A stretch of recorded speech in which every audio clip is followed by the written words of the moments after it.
Select stream. Refresh. Oh. Refresh. There we go. This one. Okay. Yeah.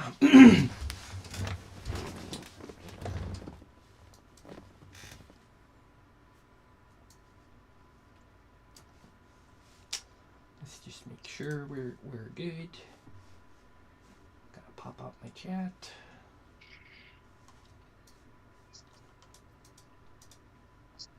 Pop up chat.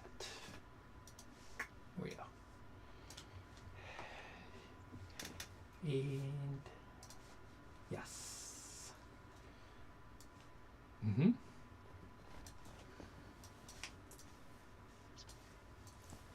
Okay.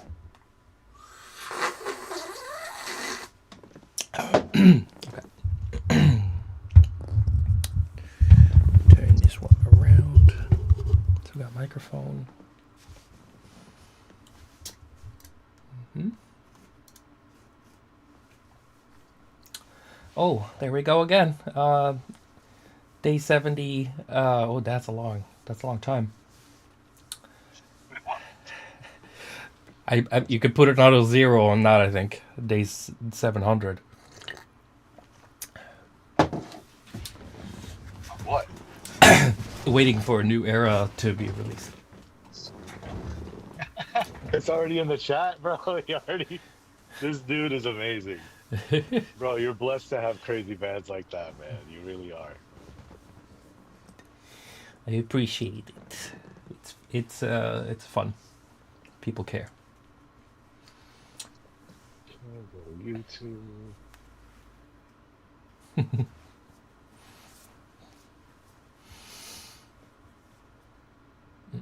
Yeah, Josh can't make it's like makes me dizzy. Look at me, bro. Thank you, Bark. Yeah, it's a little bit like fast. Like it's you get like motion sickness a little bit. I'm already live? Yeah. They're already seeing my face? Yeah. Oh, No preamble today. It's just right in.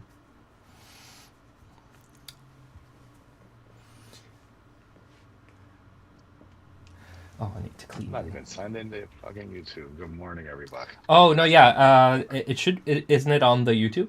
Aren't you? I'm in. Okay.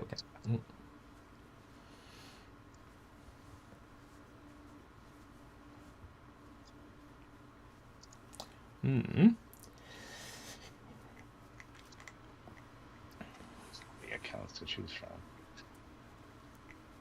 So how'd it go last week? Last week. I think it went pretty good. Yeah. Mm.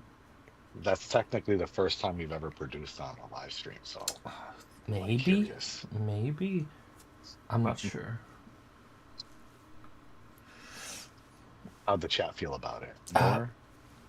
Yeah, I don't know. How did you feel about it? Was it okay? I want more. I think it's good to see a master at work, you know? Oh, dear Lord. Because folks think this is easy.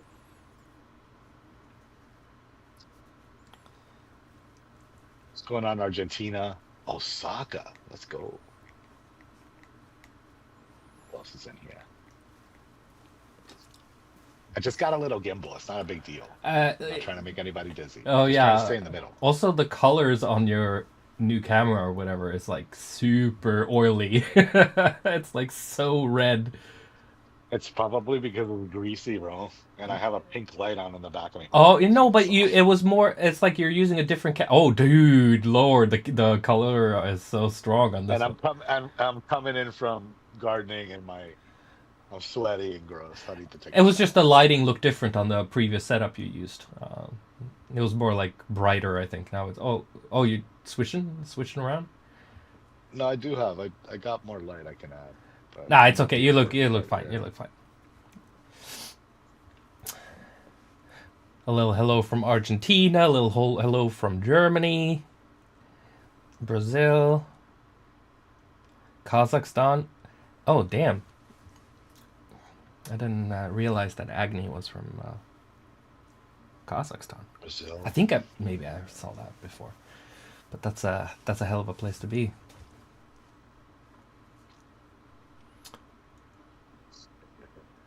Yeah, I can't hide my typical consumption habits Yeah. No, to the make sure they CIA don't is following you, demonetize. dude. So yeah, I got my USB cable, but it still didn't work. So I got to refund my camera and get a new camera. So that's gonna take 3 more weeks probably. That was a fail. So Tried. yeah, I tried. Got to do it again. Maybe if I turn this off, I can pick my nose and nobody will watch me.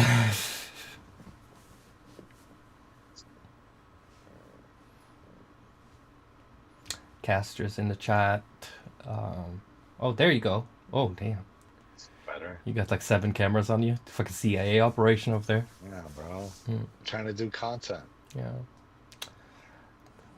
Someone from Iceland. It's not following me around anymore. And I guess that's important. Islandur. People can see half the mess in my office.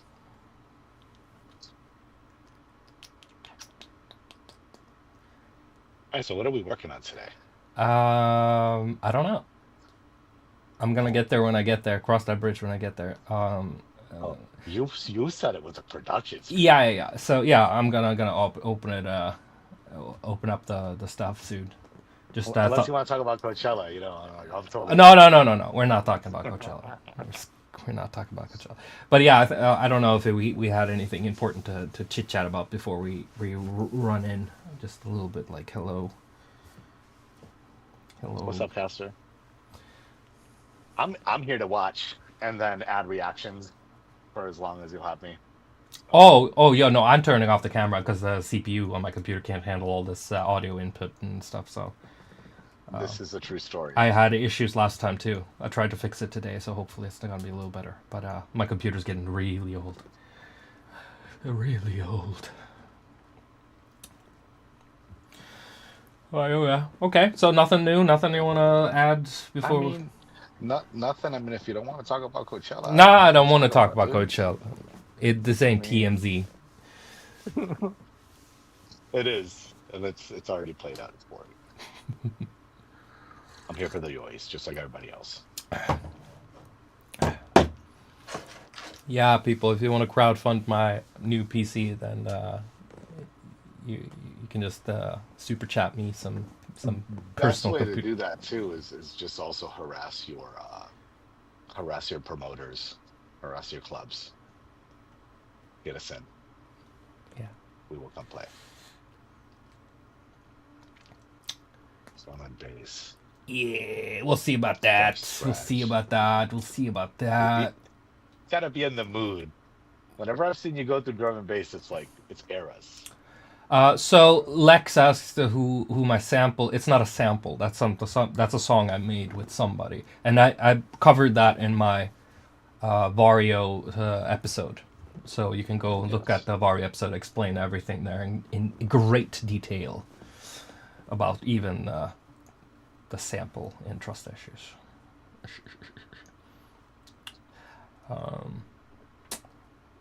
I don't know. I usually use a computer for a very long time. I run it into the ground usually. I'm not like throwing shit away as soon as something new comes out. When I met you, your laptop was in such disrepair. The keyboard was popped out. The monitor was unhinged. It was absolutely incredible. You actually produced an album on that after that. Okay. Laptop? Your laptop. My laptop? When we first met. Oh, it was the Frost laptop. It was yeah, no, that shit fell apart. Touring, I think. It was meant for gaming, bro, not for like, no, actually it was designed for audio production. Literally. That's why I bought it. It was actually one of the few laptops I've ever had that was so it wasn't expected to leave your bedroom like ever, basically. I don't know. But yeah, it fell apart. It was sad. But yeah, merch. I got a bunch of merch. Thank you for getting it. Merch on my website, savant.fm. You can go there and see what kind of stuff I got. I got shirts. hats, things, clothes, posters, pictures, all that stuff. I think I have every album artwork as a poster or like a. Did we upload those canvases or did we skip those? The canvases, you know, the picture. We had put them up in the beginning, but then you said you wanted to like just Oh double check and shit! post them later. Yeah, So I need that's to upload those because I have a canvas of every album cover. That'd be so cool to have like a full wall with just like 32-inch. So that's a little big, maybe like 8-inch canvases of all the album covers. Fucking cover the whole wall. It's like 20, 23 albums.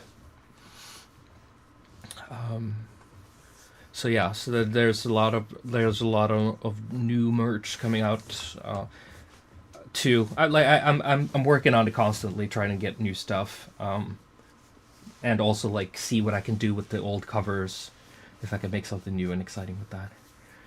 But yeah, Hex 3 is coming to a head, yeah. yeah. But I just need a little bit more time. I get distracted very easily. So it's a curse to be. It's all that autism, man. You're never gonna be loved. Yeah, it's also like a heavy dose of ADHD as well. So I think I've started probably since the last stream. I probably started like 11 tracks, new tracks. Oh, so it's hard to kind of like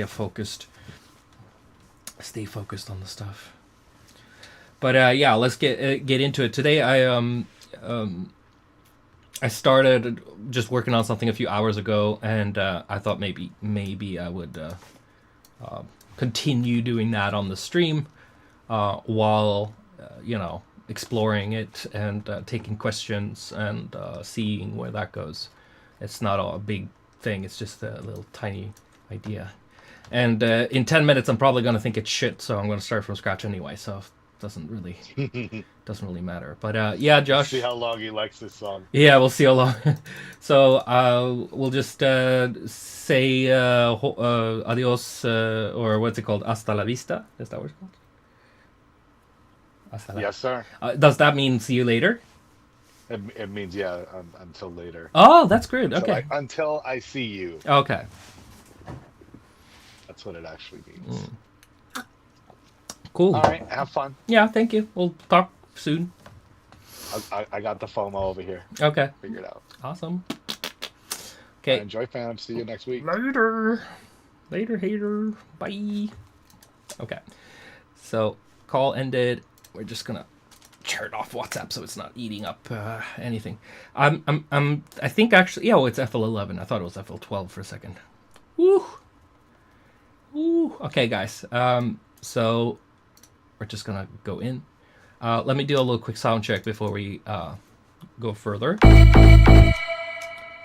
Just make sure it's all working. That's a little loud.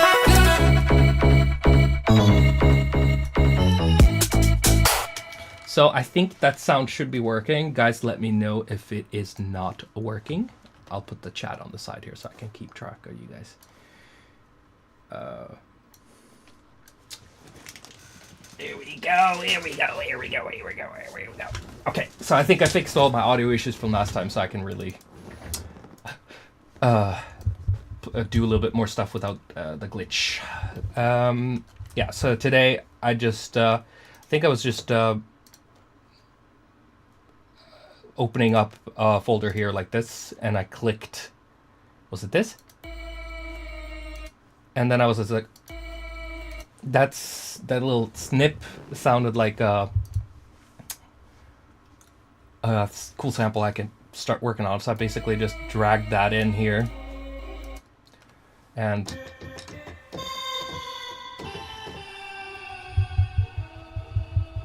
then just made some quick pattern with it, like this. Let me so much stuff at once here.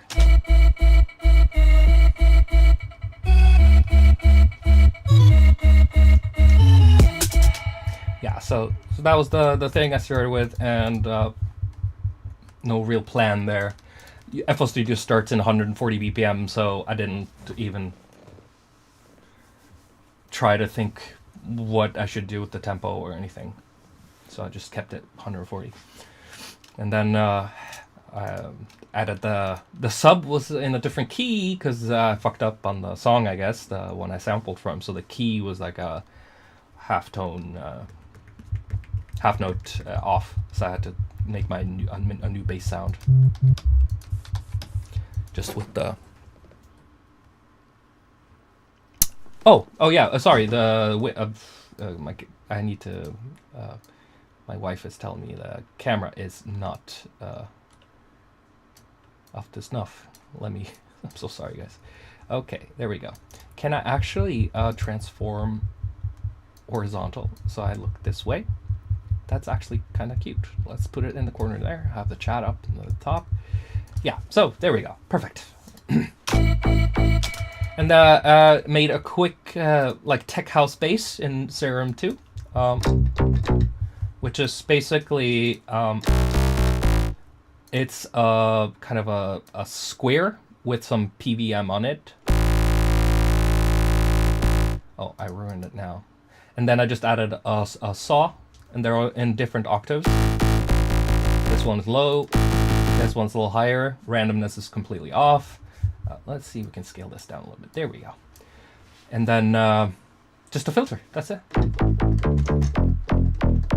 Sounds great. I enjoy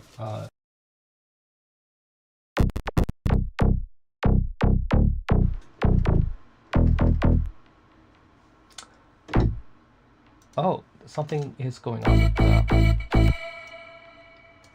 yeah, so I'm using some ACO FL Studio crap. It's gonna be a little... Oh lordy lord. Yeah, so there's some jank shit going on. So I'm just gonna try to save this and put it in tutorials and call it jank. Let's see if I can just reset that stuff. A lot of the time when you use FL Studio 11, the actual... What is this? In-Nostr setup? That sounds creepy as shit. Yeah, I'm super paranoid about like malware and viruses. So I keep my task manager open at all times so I can hunt things down. So yeah, so when you open up third-party VST plugins in FL Studio 11 and something goes glitchy or wrong and you close the software, a lot of the time it will not close the plugins. So you kind of have to kind of manually do that sometimes, and that can be a chore. So you know, you live with the crosses you have to bear.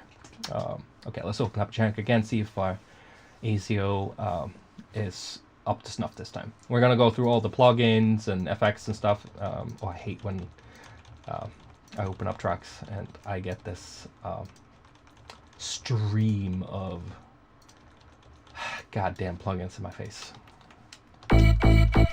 So yeah, there is definitely something that is going on here. That's not so fun. But I guess we have to just live with it. I guess it's not terrible, but okay. Yeah, so Tech House bass, a little filter on it. Kind of want to make it mono just in case. I want to use it for something else. But yeah, that one's simple and it's effective and it creates a good punch on top of a sub. I think I also should cut it a little bit.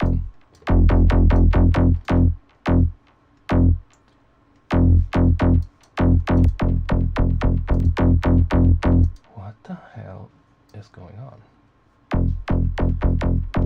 Okay, so yeah, so using this ACO thing might give some weird stuff going on here. So what if we do primary audio driver first until it's not working anymore, and then we can start changing that up.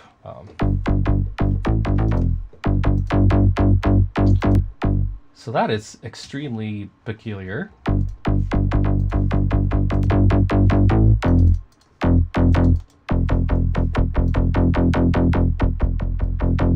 Oh, is there something going on? Oh yeah, so I'm so sorry guys. There's just so much post-processing stuff going on that when I'm touching stuff, it is affecting other stuff, and there's like some distortion plugins on here, and it messed up the sound, and I got scared. So yeah, so take out space with some sub, but it really sounds really fun without any sort of extra stuff.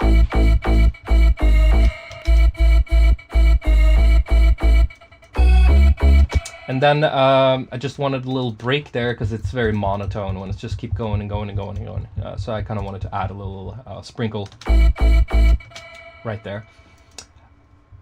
So I looked around in my hex folder and found some vocal stuff.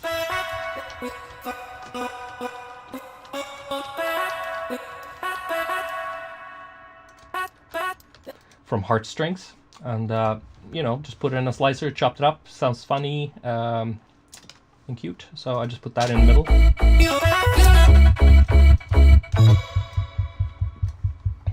A lot of these vocal melodies I do are in the pentatonic scale, so it's really easy to kind of like make a melody out of chopping it. What pentatonic scale? I don't know. Like it's very like.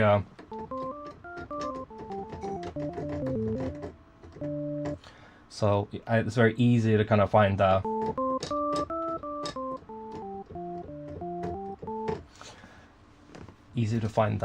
notes to fit it and just pitch it, and it will always fit in some sort of scale if you just pitch it in the right key.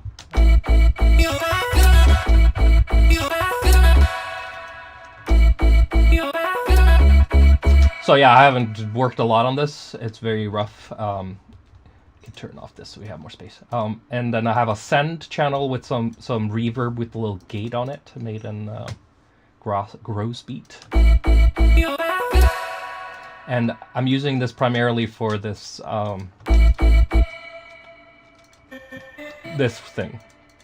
So if we turn off all this.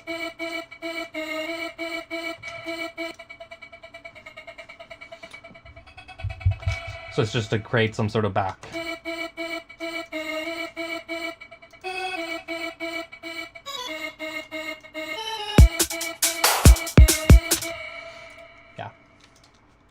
And the drums, let's say I get to the part next to it. There's no arrangement yet. I'm just separating parts, so I have some, you know, this is a part that needs to be built out, and this first part is just the motif. And here, this is the manual sidechain. I used automation to make sidechain. I do different things every time. There's no rules. The kick is from I just made like a house pack like some months ago. I used a kick from there, and it's just very short. And then a bunch of snares. Oh my god, it's layered. So most of these snares are stuff I made with snares and claps are stuff I made with Serum, Razor, and this is like a 707 that I've messed with. So we have a clap, another clap, another clap, kind of snare thing made in Razor. Very standard dubstep snare. And then just a tail, which needs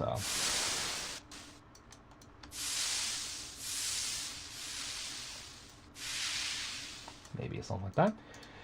And then this extra punch, even though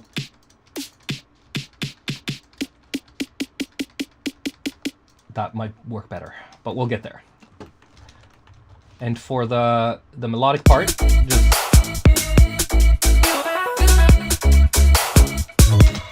I like this kind of like, it sounds like you're smacking up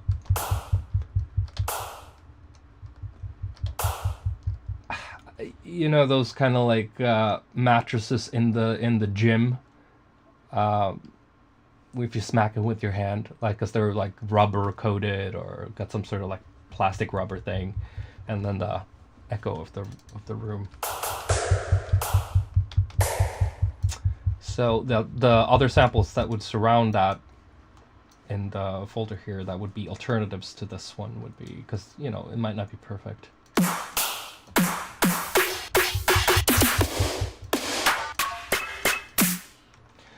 But I think that one is fine. A little ping pong action in an auditorium.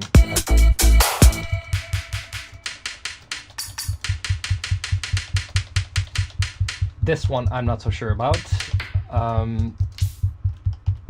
Might want to find something else for that.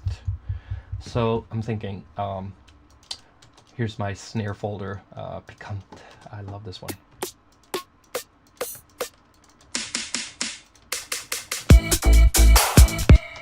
So this needs to be on a fresh channel without the same processing to be able to pop out. It has a little bit of like a pre. Oh, is that what we're doing? Okay, we're still working. That might be okay because there's a little bit like slack on drums. And then I wanted to be in key.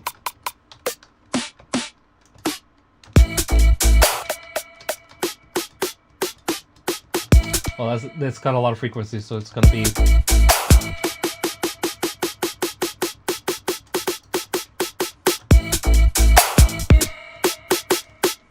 Let's actually, there's so many snares. Let's try to bust them so we have more control. Like this. Okay, so we're seeing what's happening there. Okay.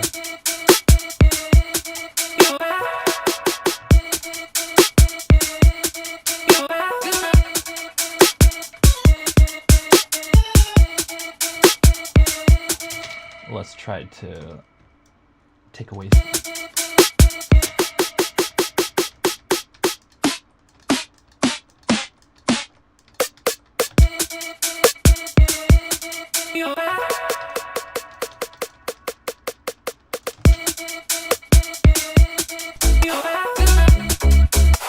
Oh, did I just group them all to the sidechain like a idiot? Yes, I did. That, see, you gotta name your channels. So this is sidechain 1, and this is also sidechain 2. So nothing should be on there except for sidechain stuff. I just sidechained the snare, which is really bad. Okay, percussion, put that there. So it's perk, and then snare, and then this one.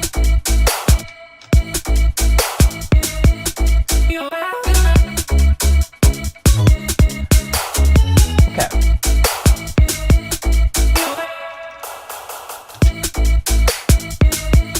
So yeah, mixing is gonna be, you know, fun with this one, because as soon as you start lowering something, it turns into a completely different sound because it's so layered, and another prominent sound will pop out.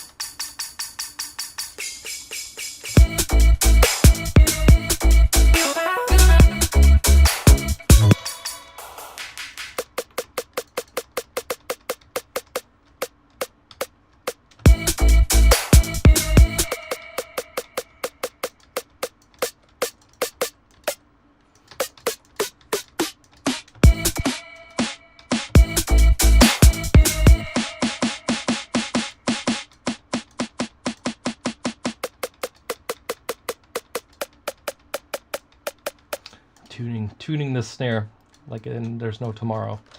Oh, there we go. It needed that little pre to get that.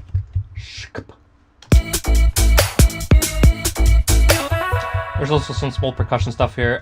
They need more emphasis to really pop out, but they're, you know, they're supposed to create a little bit extra.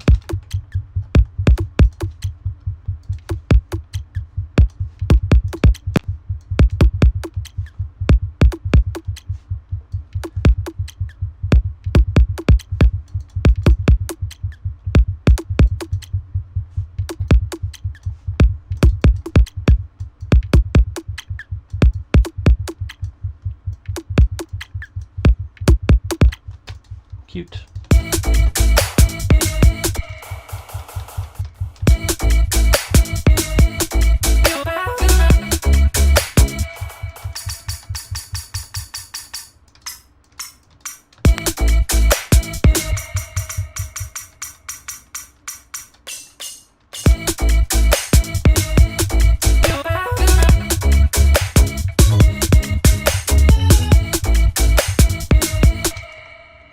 Yeah.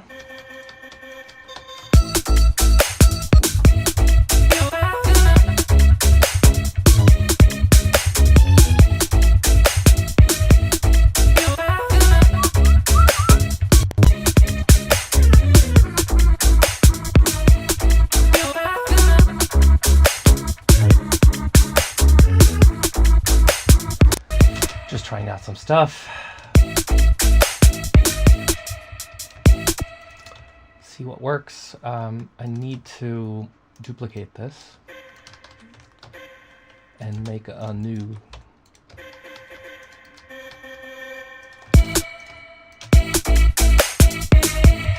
And to make it separate itself a little bit more from the original sound, let's try to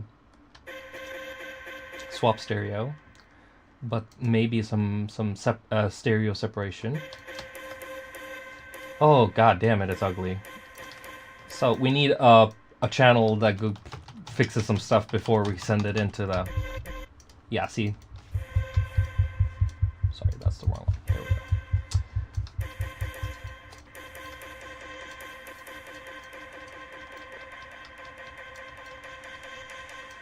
Has this little clicky. Can fix this with a little envelope.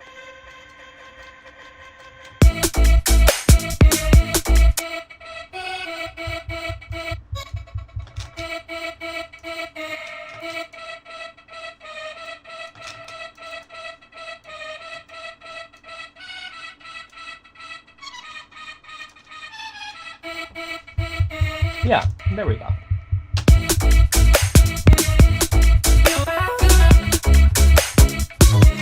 But yeah, that's the motif part, and I was thinking about also making like a darker part that takes it a little bit to like a drop.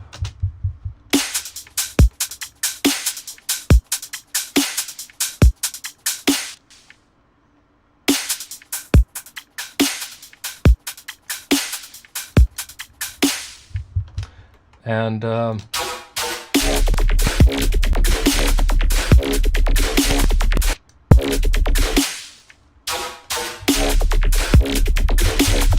so I don't know what to do here yet. I'm still figuring it out, but it's basically just like a serum. This is the simplest serum shit you can make. It's just a sample that I already made a long time ago. BDB. Let's see if we find that. It's in bass. Digibro. Okay, so it would be 256 in the Digibro folder. 256. There we go. So it's this sound, but I'm, running it through Spectral. And it has a filter on it. And definitely some effects. And more effects.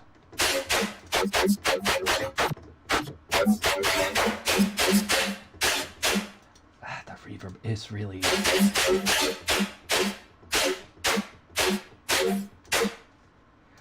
filling. Okay.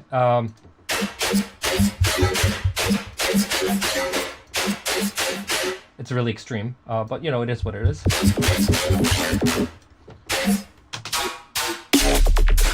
I think the reverb could use some more pre-delay.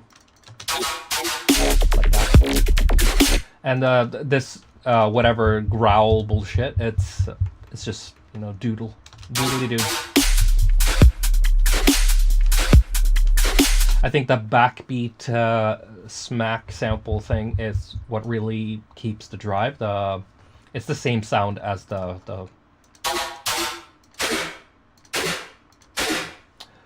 so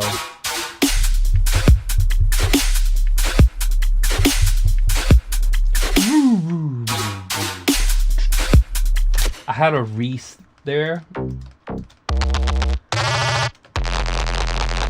but Reese's are either they're perfect or they're trash, and it's really that finding that balance in between there. And the smallest thing can, set it off in a completely different direction. So many factors that play in.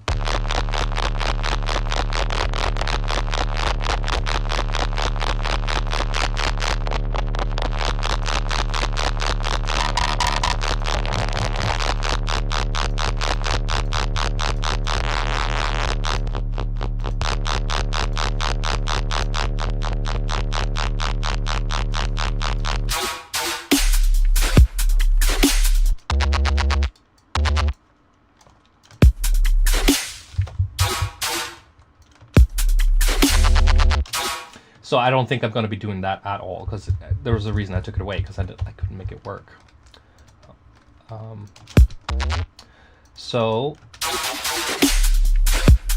And I recorded some stuff. I ran it through a bunch of plugins and just to try to see what I could come up with.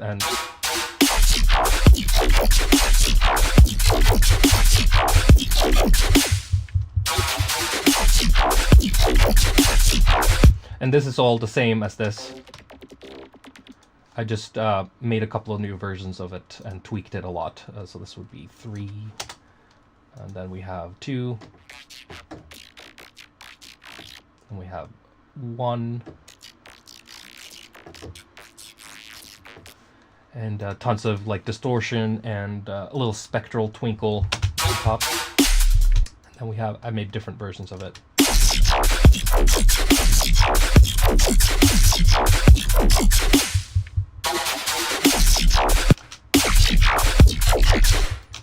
Different pattern.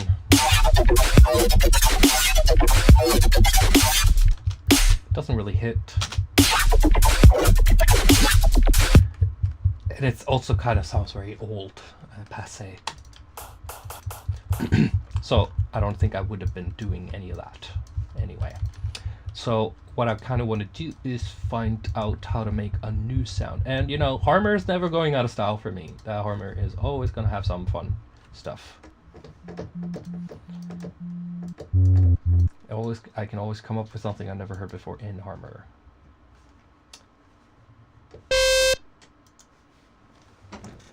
What are you jogging under the table? Oh, I'm sorry.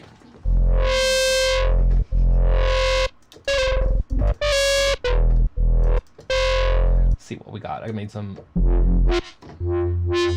sounds in here a long time ago. There's some cool stuff here.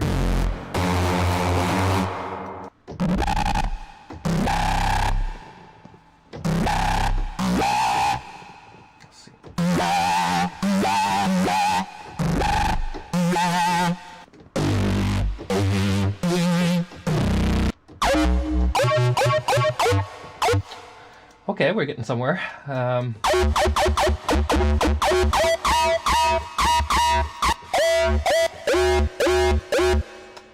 Yeah.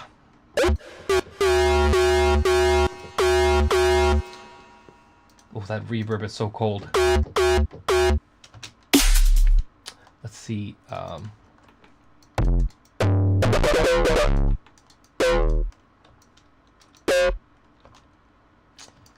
Something like this.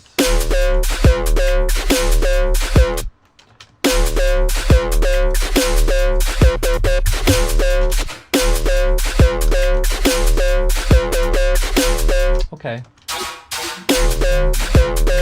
Okay, maybe that should be here.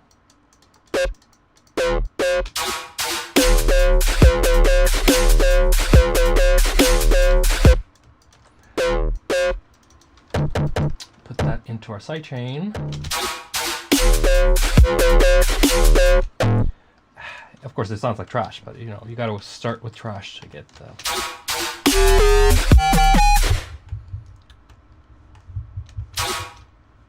also the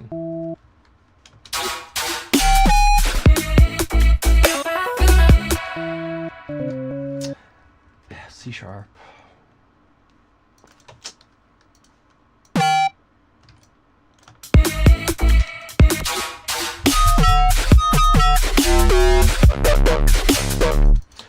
Got to tweak the sweet spot to get in the resonance to get that distortion to function very well on these types of sounds.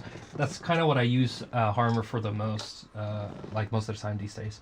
I don't use image synthesis or anything like that. I'm just using core, really core stuff. Just one oscillator on this one too.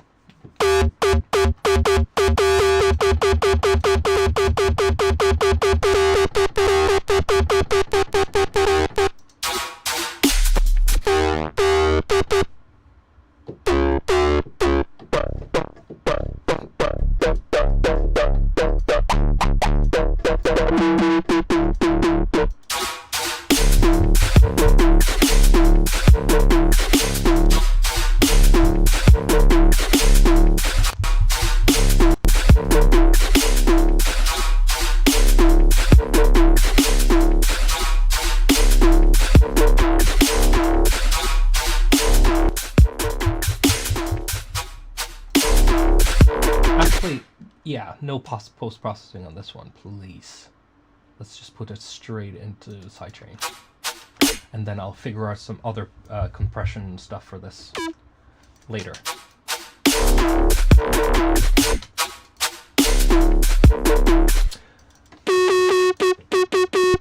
There's also sub in the background here.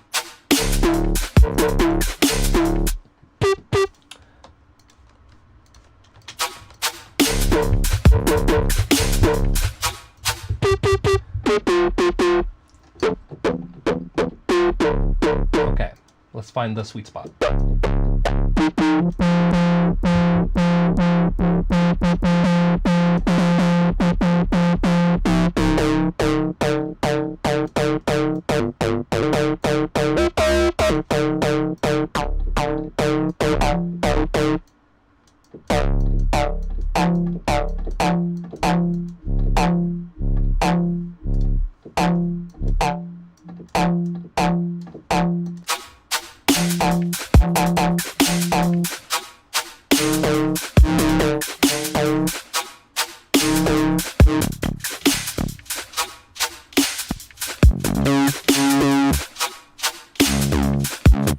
Also make this into sine wave to get some more simple.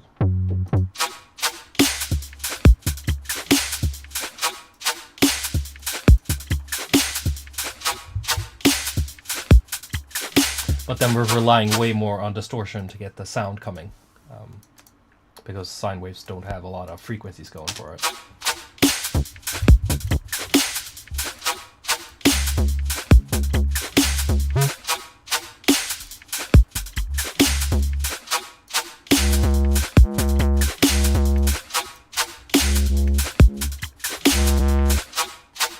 So usually when I use sine waves inside of Harmor, I use two oscillators to get like a dissonant frequency going on.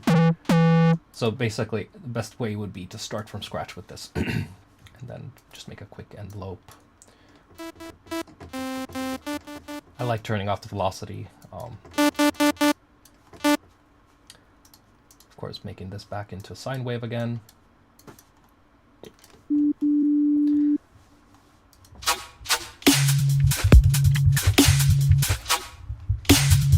Okay, I'm gonna loop this part. It's gonna be a little boring, but you know, this is music production. You listen to the same part over and over. Okay. So I think that's the deepest fundamental I can get. Oh, sorry. There we go. Now we're gonna put on the distortion.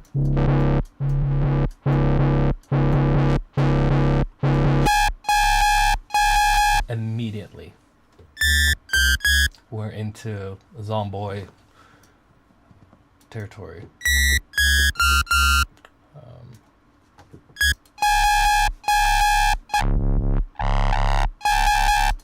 And now the filters are gonna really come to life here. The phaser is really interesting to get something, but we'll see. Maybe not so much on the, maybe more on the first oscillator. We'll see. Here.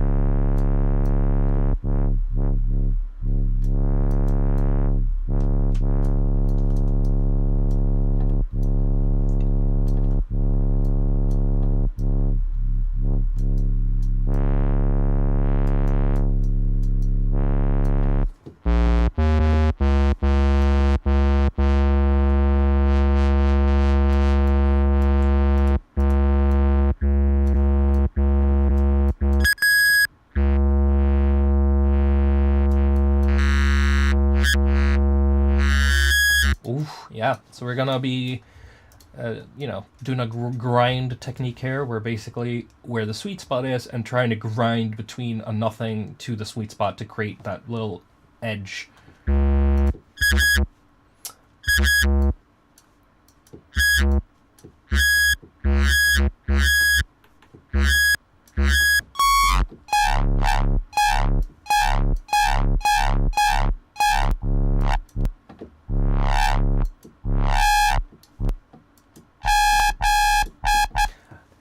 Like the little attack on the beginning.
Even though that screech sound is it's very meat and potatoes, that's not what I want to go with. I want to experiment and see if I can, squeeze a new sound out of it that I haven't heard before, or something that really kicks.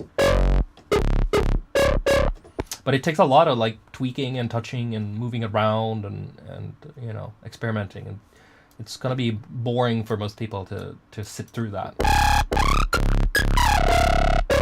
That exploring discovery phase of finding a good sound.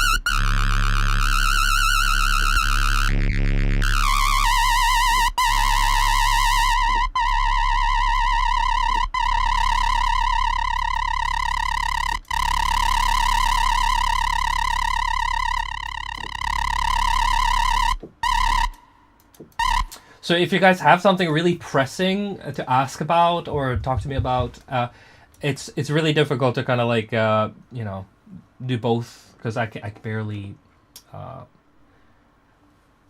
can't barely see the chat on the side. So if you guys holler at me with like just a small super chat or something like that, it's the colors just pop up and it's easy for me to stop what I'm doing to look, because I see the bright colors. Because I get zoned in so hard when I'm doing stuff like this. I barely have any time to focus on some other things. But yeah, so this is can sit here for a very long time, but for the sake of brevity, now kind of like this is how we do it to make stuff like that. No, I'm just joking. I kind of wanted something like this.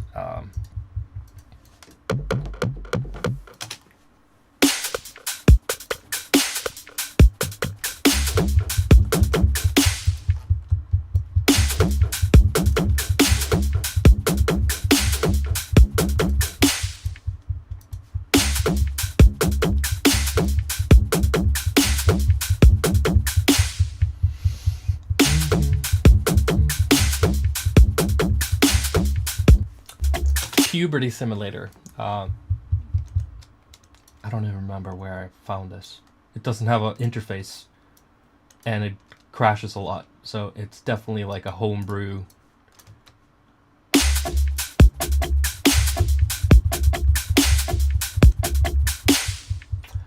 Same as, see, there you go. Same as the soft vacuum I'm using a lot. I have a feeling they might come from the same developer.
Boy, okay.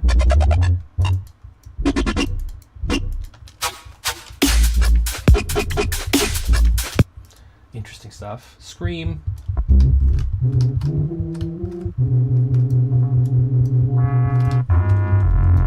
Oh, that's right. We have the puberty simulator on. Oh, that sounds like a really bad sentence. Ooh. Now that's a Reese. Oh, juicy. Really like about Harmer sometimes is that when, I don't know, it does have the simplicity of it and quasi-analog quality to the vibe of it compared to like all these modern synthesis things.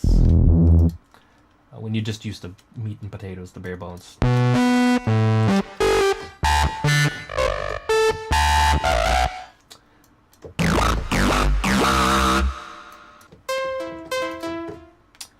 So I don't even know if we're gonna find what we're looking for here. That's preset stock. So that happens a lot, you know, when you sit and work and you can't really figure out what you're supposed to be, you know, you're looking for that feeling of you know kind of what you hear in your head, and it's like, it's a very complicated sound, and then you're kind of like trying to find that sweet spot thing, and then you kind of like don't get it, to kind of start over, and you go through different plugins to get that spot, you know, without, you know, you can be a different type of producer too, where you just like, you just browse through other people's presets and stuff, and you can probably find something if you do that. But I'm here to kind of talk about making stuff or having control over your own stuff a little bit more. Oh, that was a little spaced. Let's see.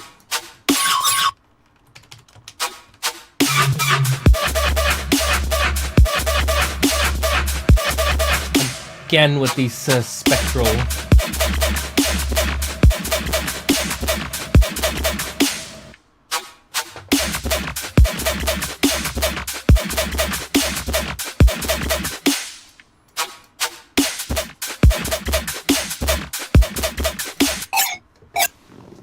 There's something a little off about this.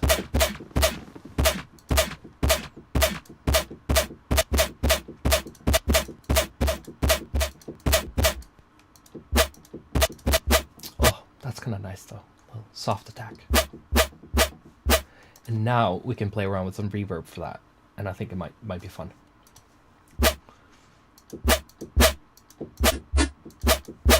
Let's skip the puberty simulator for now, and then go straight to some simple ass reverb.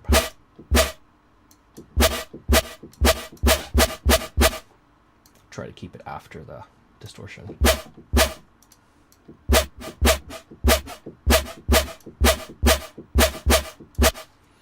Mouse on stream. Yes, of course. If I knew how to do this, I would try to fix that. Let me see if I can do that real quick. Show mouse cursor. There we go. It's such a simple button. Now we all... Thank you so much for letting me know about that. I don't really think about it. Let's turn back on the sub now.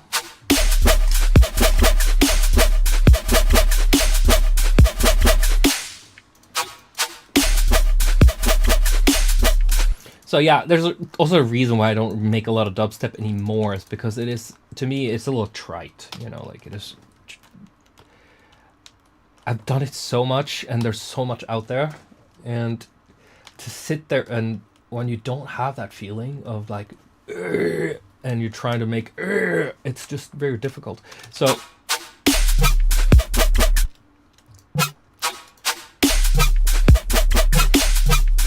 that's super corny. Let's just delete everything. Let's delete the whole song, like everything. Everything's going in the garbage, you know. Or we can make some rhythm. Let's do that.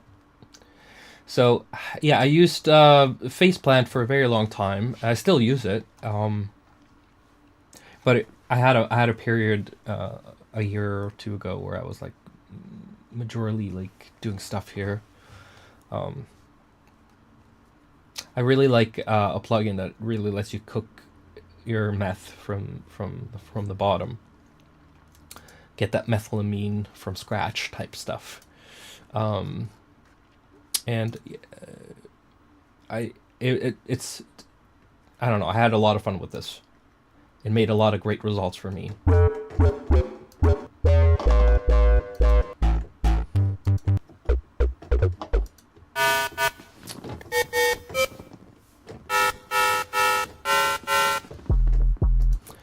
I think I have some rhythm type stuff up here, Foursquare.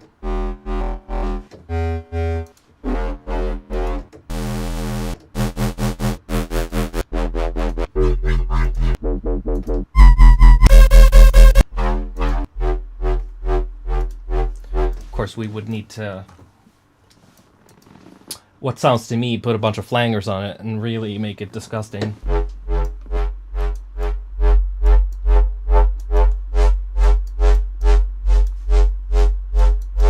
Get that comb filter. Actually, I use serum, the first serum, for now, in the effects rack sometimes, because when you get used to using the effects, it kind of like gets easier to get the results you're looking for right away.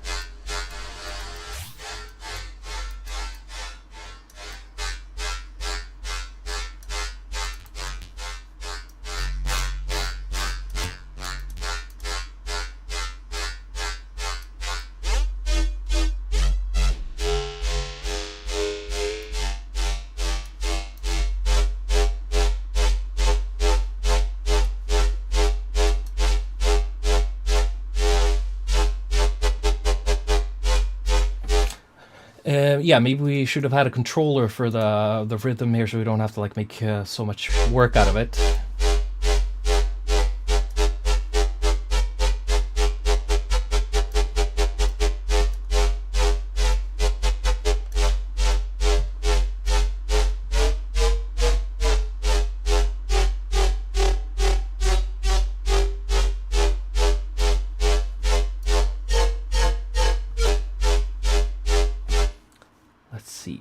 Actually lends itself to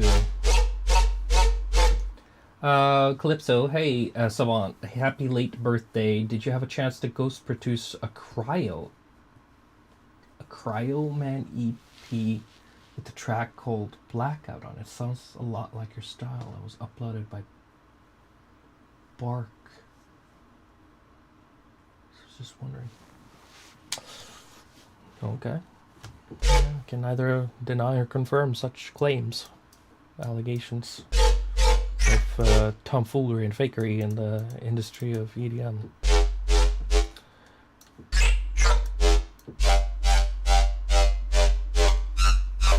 And of course, when they put out the filter table, everything just like, why make sounds anymore? You know, it's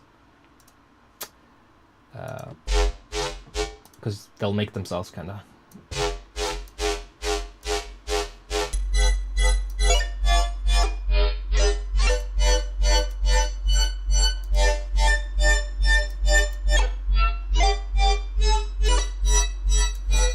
Shouldn't be working in the chords folder. Let's see, growls. That's a little bit too noisy, maybe.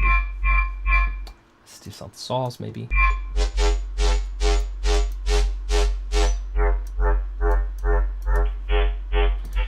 Rant.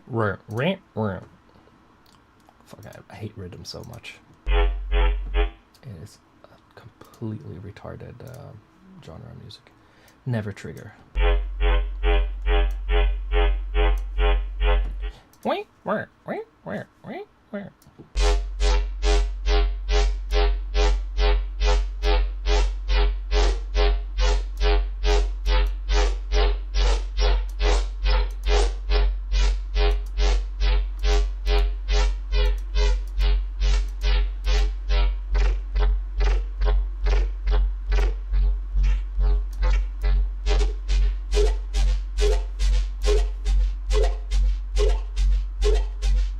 Okay.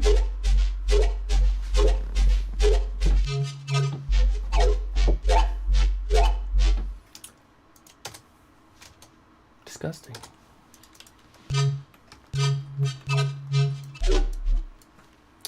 Let's see.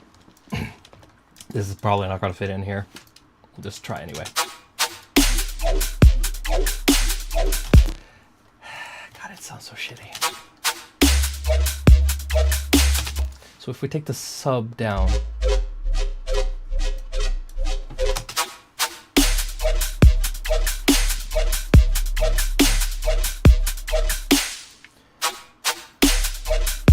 Soundgodizer, you know how that shit is.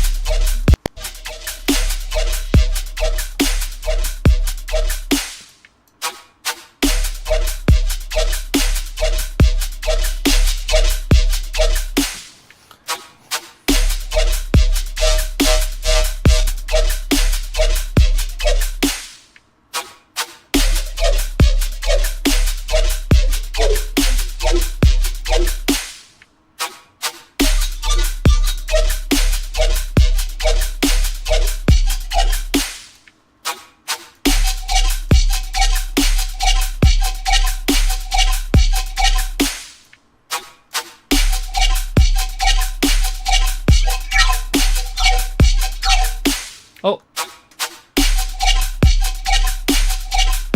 When you do that one wrong knob turn and it all kind of falls apart, so you gotta undo that stuff. Thank God plugins put that undo button in there. Tell your friends, hey dude, it's Interval, formerly known as Basic. You showed me a beta version of a plugin 2013 after a show you did in Maryland with AO5. It was a beta. Do you remember what it was? I've been looking for it. It could have been Stutter. Was it like a effect plugin or a synth? Oh, I think I know what you mean. It was called Nemesis by Tone 2. I think that was it. Maybe Nemesis. It could be this one.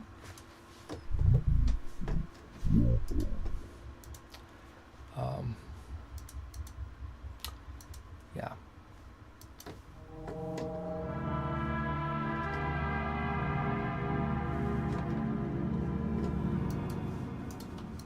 That could have been it. This is FL Studio 11, not 9, but 7 is the absolute peak of software development.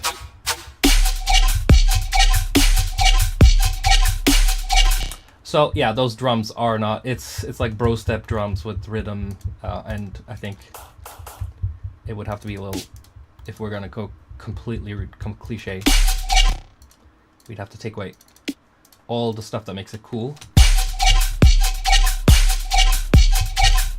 and make it sound like shit. And then also we would also need to, I think, make it offbeat a little bit. Let's take the sidechain with us. It's all going down.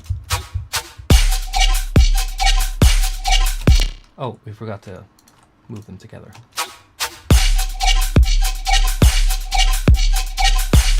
Or is it the other way?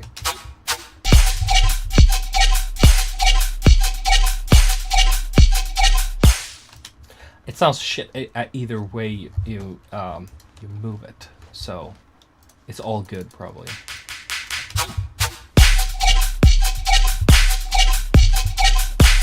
Oh yeah, the cool groove, we need to take that away too.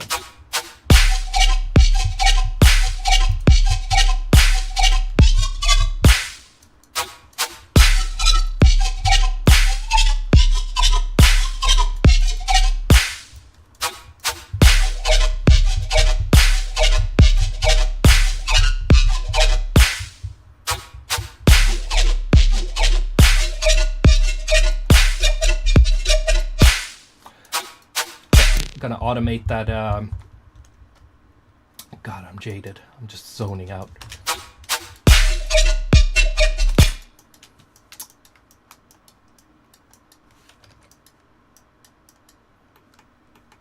This is like being an artist and then you're basically stuck doing Star Wars posters or something.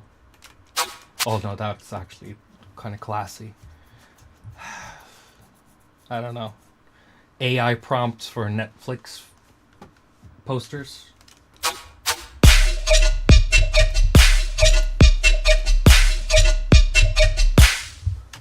And just to give it that kind of like wink wink callback, to say like, oh, I'm not just a rhythm producer, I also did that the boring stuff 10 years ago too.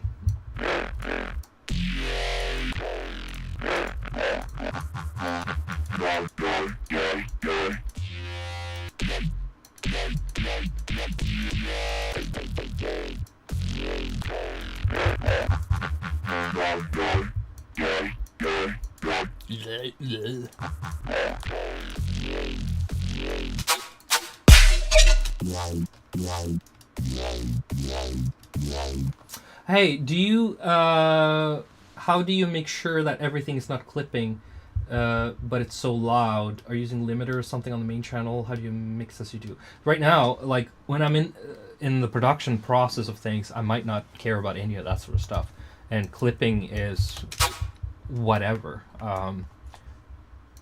If you go to school or if you're very intimidated by processes and stuff like that, you're gonna get focus on the wrong things as a producer of music. You can get familiar with these types of things and make them part of your process so that you can control your sound and stuff. But if you're constantly trying to do all the due diligence so that, oh, okay, now I can start make music, or I have to do this before I do that, then you're constantly gonna like not know your full potential, and also focus, lose your momentum, waste 30 minutes, an hour, 2 hours on making things this way instead of making music. So you can clearly see that it's clipping.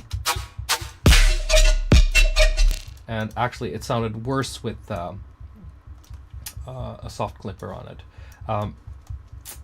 Like FL Studio, I believe, has a 32-bit float type thing going on, so that when it moves beyond the clip, it's not like hard clipping so much as it's just like pushing the limits of whatever, you know, the conversion from 32-bit float to your sound card or whatever it would be. So it's going to be a little different. So if you were to use a limiter or a clipper, that sound is not going to sound the same. And I think I saw like a comment by Noisia about this stuff too, that sometimes leaving shit just go straight clip into the master sometimes sounds better. So don't be afraid of pushing that limit. It's all what sounds good to you. But when I mix a professional song that I'm gonna release, I do a lot of goddamn mastering and stuff like that to make things sound as loud as possible without crunching, because I'm not a big fan of this loudness crunch bullshit where everything just sounds like mud. I like the stuff we're making now, for instance, right? This trash right here. So it would probably, if you were to release this sort of gunk, it would be like.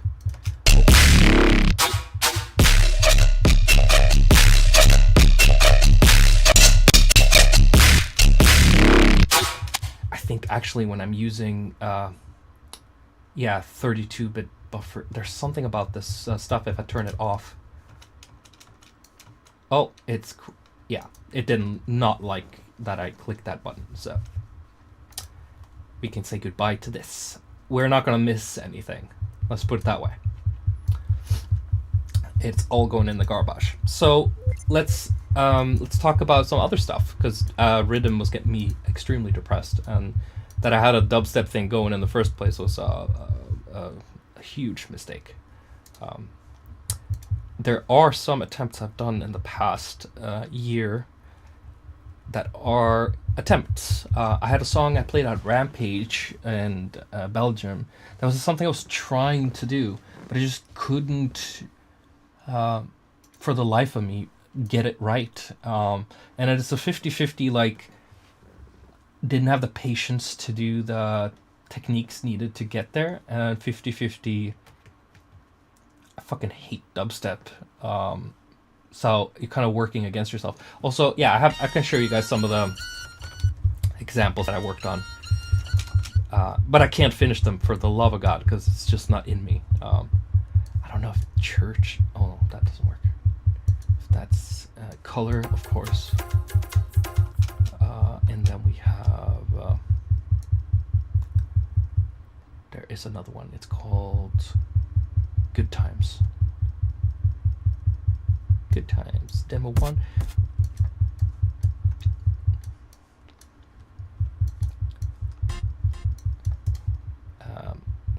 Yeah, Hate Crush. I think I made that last week or the week before. It's the last thing I did. It sounds like shit to me. So that's the problem when you're making stuff that you don't like. It's like you don't know if it's gonna. Does it sound good? Because I'm kind of doing it out of spite, so I don't really know if it's good. So you should never make music like that. That's a terrible way of making music. Don't force yourself to do stuff that you don't like just because people expect it from you, because you will make garbage. I think this one's also kind of listen to love, lithium, long time, low intention. Let's see. Do we have memory? So the memory and the fucked up that I showed last time, I wouldn't call those dubstep as much as it's like this neo dubstep type stuff, and it's not very. It's not tear out. It's not bro step. It's not UK. It's not rhythm. It's just like this. Oh my god, this is garbage. Oh lord. So just gonna see Prickle. I think that one was pretty interesting. Product. Oh, product, bro. Oh lord. Oh, okay, so there is some stuff there. It's just like not in me to kind of get it done. Oh my god. Yeah, okay. My wife is berating me for kicking my foot on the desk. Okay. Let's see. Regrets, rested, Richter scale. Richter scale is also technically like let's see. Big rumble, the whole over like a boomerang. Button faces over easy like a fly pad. More of the waves, more of the rain. It's an earthquake. Victors prevail when it's measured on the Richter scale. I fucking hate it. The raves, Mayman. Rhythm growler. Oh no, that like you can tell like that's got no imagination. Shades, Shake Slayer. There has to be like one more in here. Speechless. Storm. One more. Let's see. Tigrim Soul. I think there's not a lot. I think that might be it. Yeah. Okay. So take a quick look at these tracks. Just gotta double check. There's so many tracks in the hex folder. It's difficult to.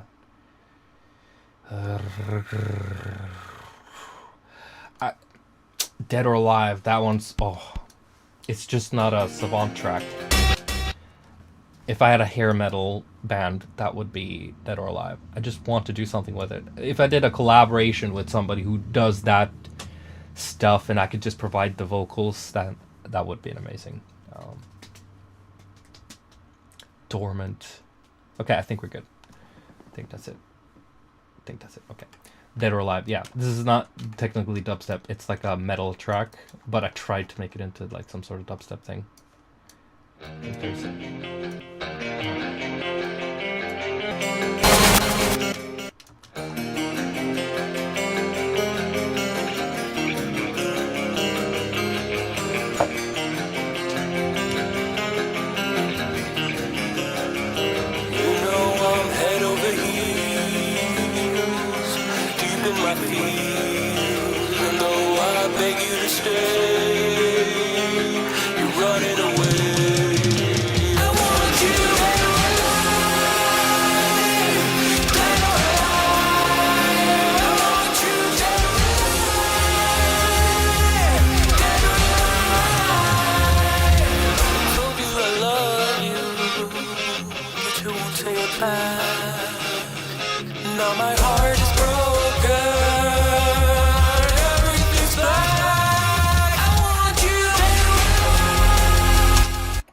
So we were talking about limiting and clipping earlier. And there's one plugin I use when I just need to be safe, and it does neither.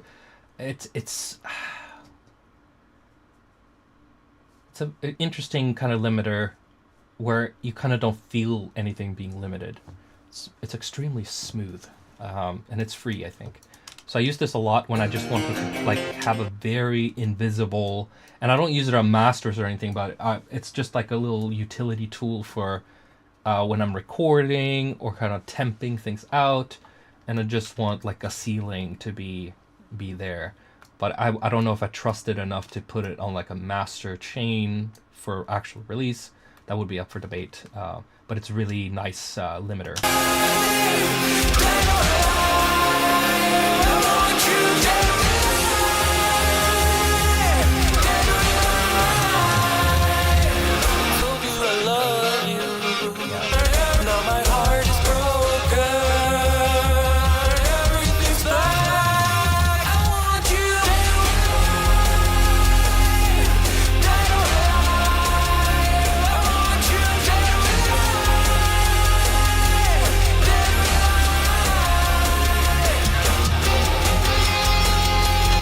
I think, yeah, where's the dubstep stuff?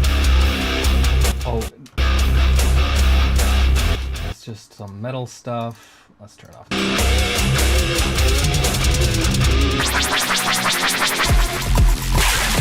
Oh, this is, I don't know what genre this is even. Garbage?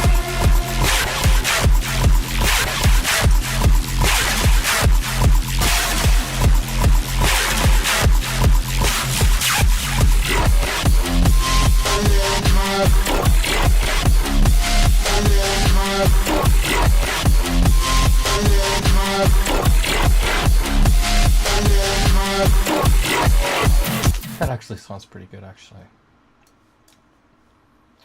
And the fact that it's not halftime dubstep stuff really makes my heart warm.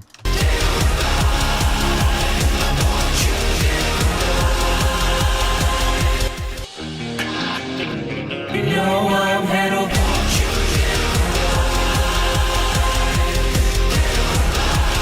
That's my shit.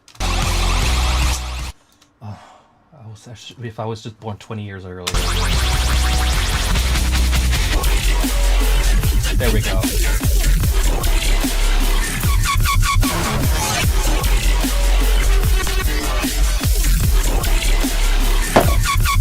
This song is almost 2 years old already. But let's go through this. So I made a track called Brocore. I don't know what I'm doing here. It sounds like shit. I have 2 versions.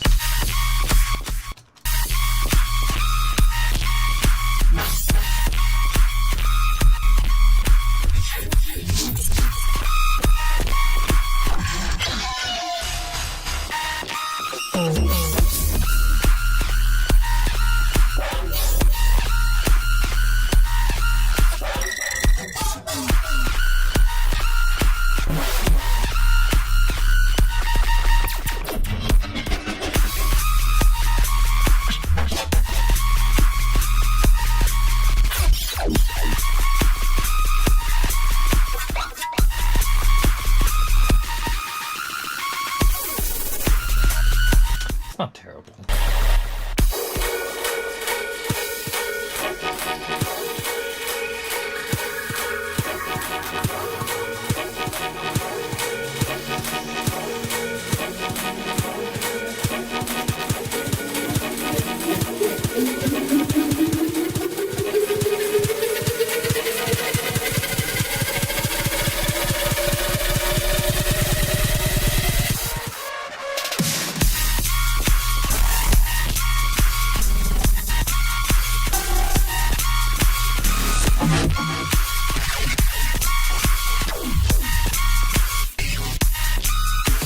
Oh shit, yeah, I was running double audio on this stuff, so it might have come down a little crunchy on your end. I just turned off my desktop audio. So you shouldn't be getting double audio now.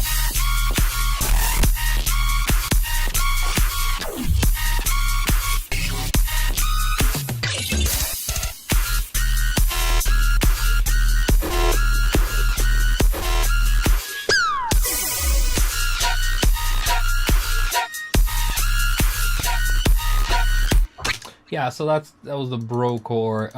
Then I don't know what this is. That's not a sample, by the way. That is plugins.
I have another version of that. Let me see. Church beat. Could be, yeah, different versions of this. Church master, which sounds like a boss in a Souls game. Church 2. Oh, is that the one that we already have that one open? It sounded very similar. Church demo. Yeah, that's the one that didn't open. Okay, so church beat.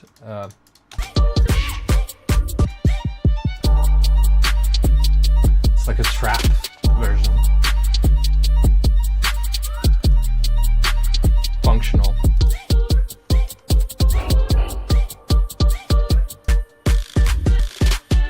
For the purpose of being a trap beat for a rapper, presumably. That's the same one, you can tell from the audio. And then we have this. This is probably very similar to the... Oh, damn, okay.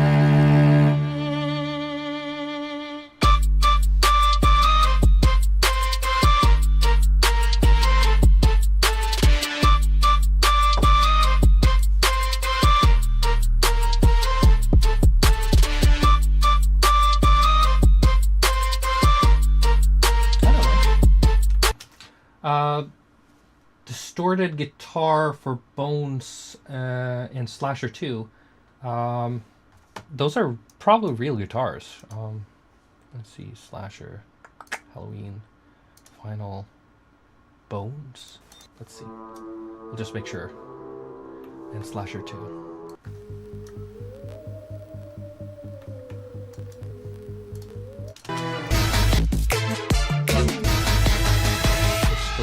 Distorted guitar.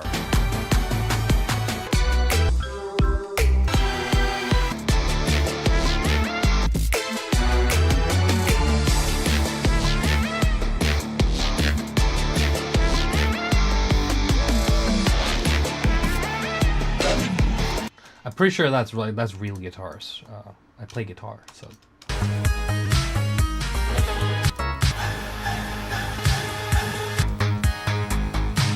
Oh, that is something. What is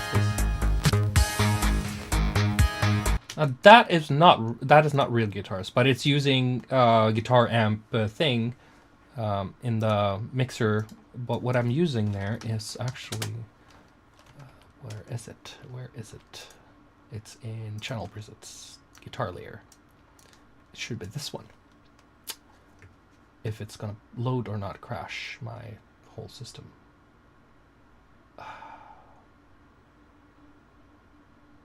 What is going on? Why is it loading Nexus? Okay. That's not the right one. Where's the Alex sound font? Where's it then? The guitar one. I have it here. Give me a second. Because I recorded the strings for each... recorded each string on the guitar and made like a layer out of it. Where is it? Have I moved it? It could be here too. Let's see. Guitar. There it is. Found it. Let's get these out of there. Yep.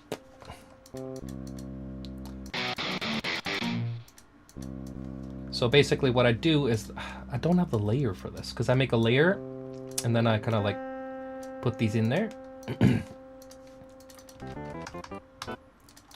And once I've done that, it's gonna have pretty much like a... That's a power chord on the guitar, right? So if you put that through a guitar amp, it's gonna sound pretty similar to a real guitar. And that's what I did on those two tracks. But yeah, I recorded just some strings from the real guitar. So it's not more complicated than that, but we were at church. Yeah, so I guess that was kind of dubsteppy, trappy, all over the place. Got a little Jersey bounce to it. Okay, what's next? That was church and bro step. Let's get those out of there. We have color, which is just like me just trying out color base. I don't have any explicit affinity for it. So how I did that was basically I made a folder. It should be here called color, or is it a sound design? Color, yeah. So I just made a bunch of sounds, ran it through a vocoder.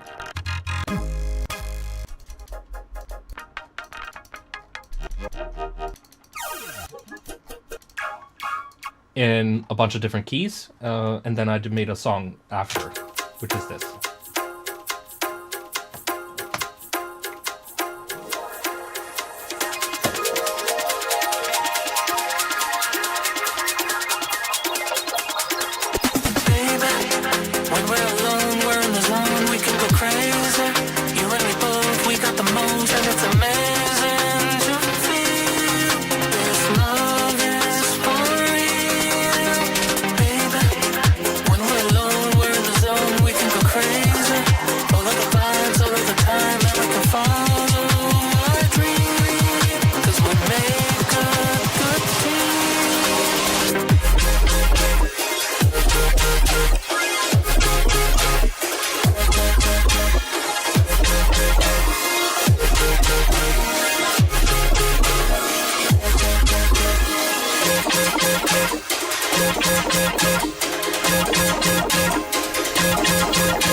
Oh, camera died? My camera died? I'm so sorry, guys. Let me see if I can fix this. Thanks for letting me know. No, it just turns off because it's a shitty Canon camera. Yeah, this could have used a little better mastering, I guess, and the drums would have loved some more work.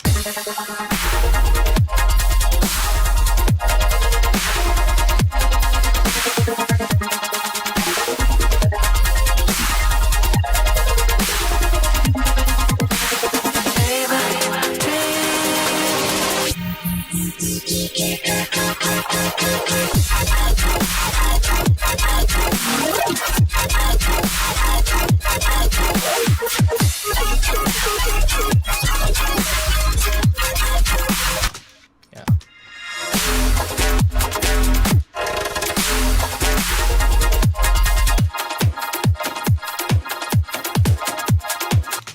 So yeah, it's weird. It's really weird to know. Like, I know how to do this. Like, I know how to make color bass or whatever they call that. It's not a difficult thing to do. But it's just don't get anything. Like, I don't feel that euphoric. It just sounds like too many other things. It's not. It's a sound that's been around for many years now, and it's very like. It all sounds like everything's run through the same vocoder, you know, like, you know, this, everything sounds like that.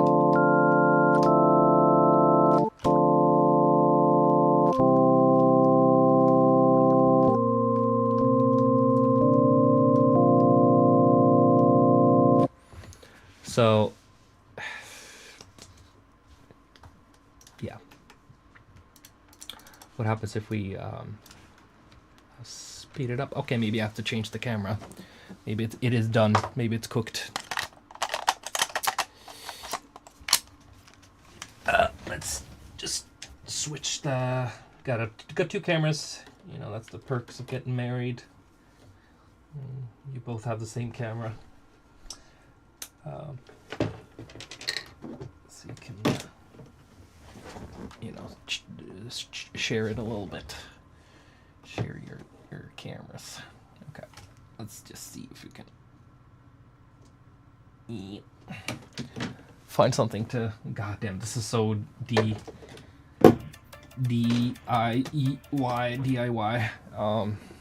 stuff. Okay, I think we're good. I wanted to see what happens if we pitch it up. Maybe too much. That's also a little bit too much. Maybe just 4. 4.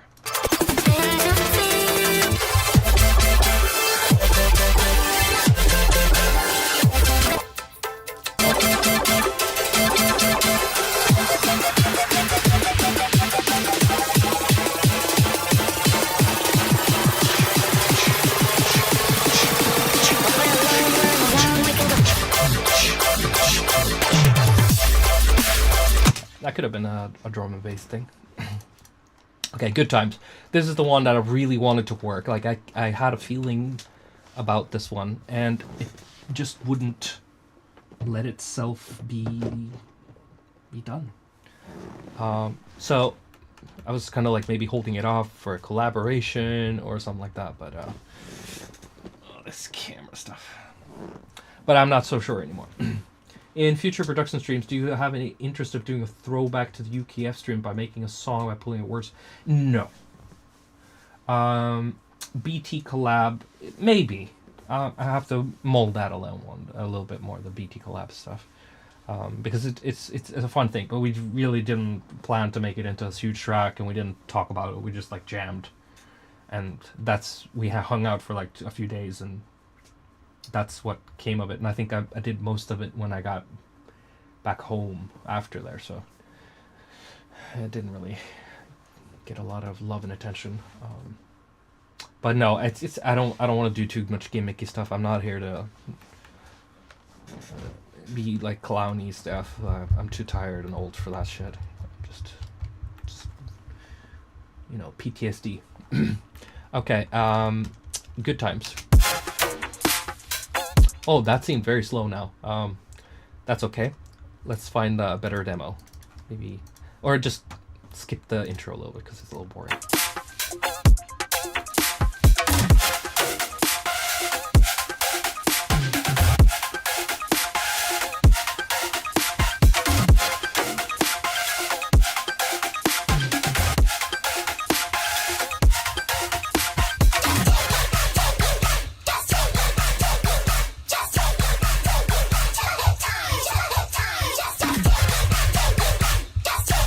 Was the Color Songs lyrics from a Skrillex track?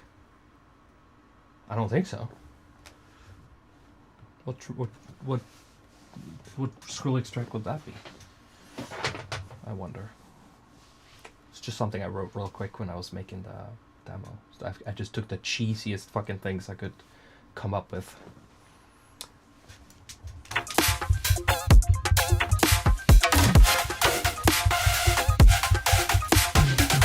But yeah, the motif of Good Times is really big, and I wish I could figure out a way to handle it.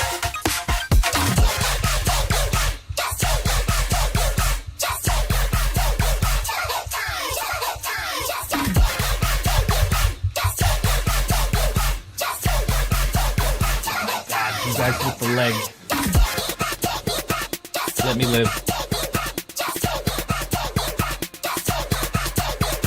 Thank you, Savant fans. Reboot. Appreciate it. Or Nate with it.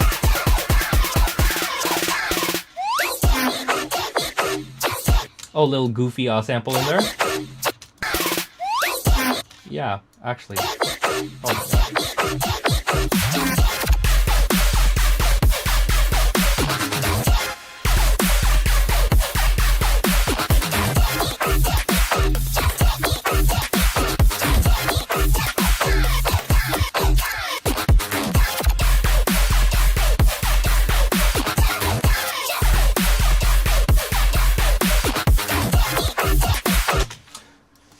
I just overthink stuff too much.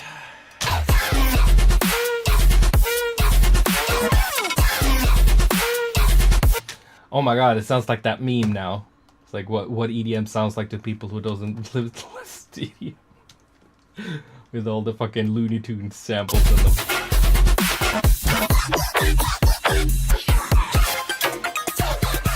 But like the song works really well when you play it live, but as a trying to be an innovative dubstep track or something like that, it is flat as hell. So this is my thought when I made version 2, 3, 4. I don't know if I...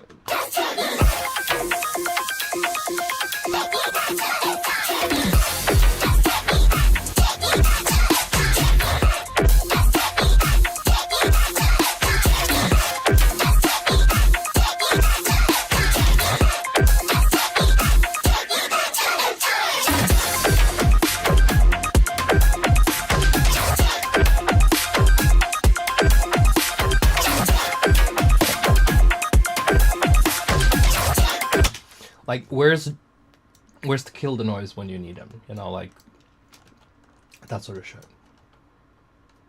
Or Virtual Riot, like, take the stems, finish this.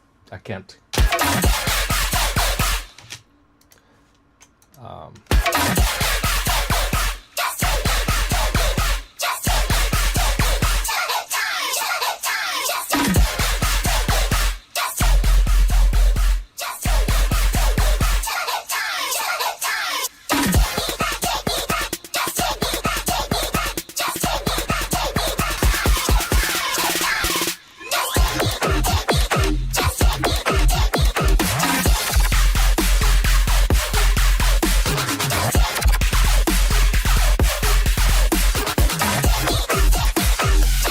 That's marginally different.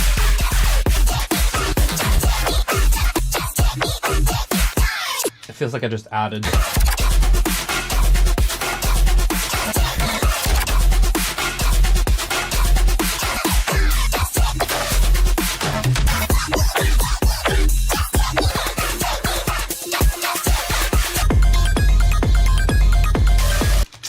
Yeah, and then we have the third one. This is where I think it gets unhinged a little bit.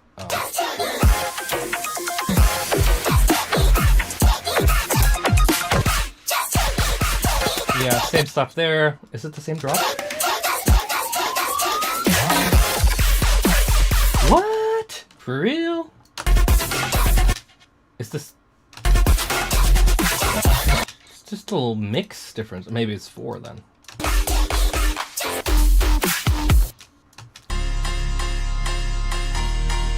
I feel like there was some take me good times. Good.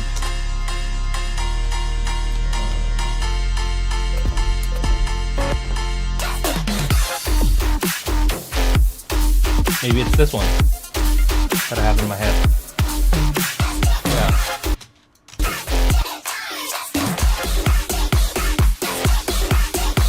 Let's see.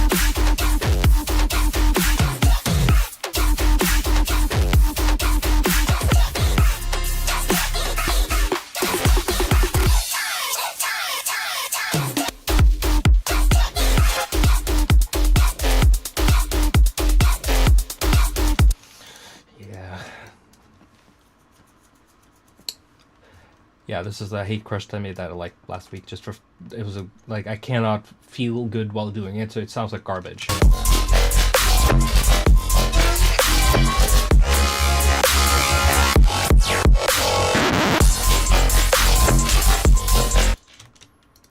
To me, you know, that's my issue. That's my thing. I cannot prickle.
whatever. There's some cool ideas there. I would have to collaborate with somebody on these because I just don't have it in me to do like a wholehearted release.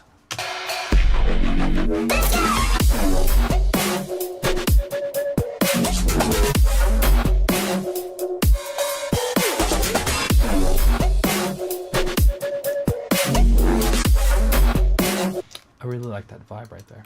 Like You, this is a track that's like old. Break-On, Chances of Hex, the pre-order for BC Friday. BC Friday. Is that, what is BC Friday? May 2nd? I don't know. Like, I can't promise you anything. Okay, I like you. I like you.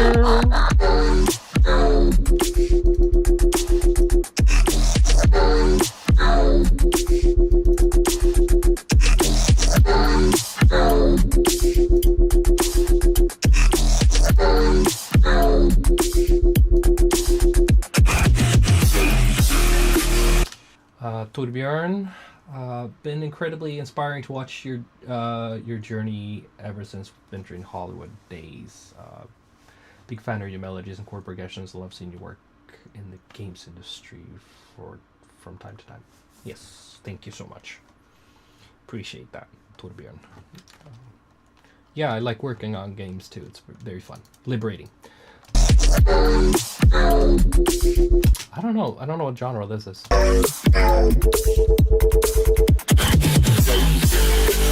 Oh, that's a little corn.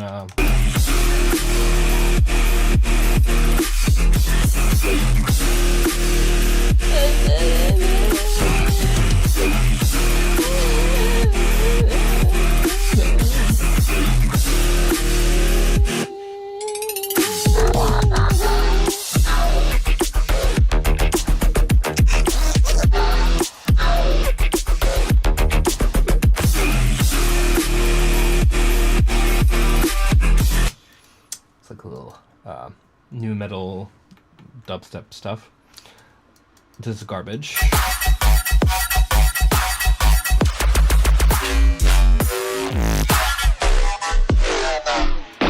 Garbage. Okay, product. Now we're talking.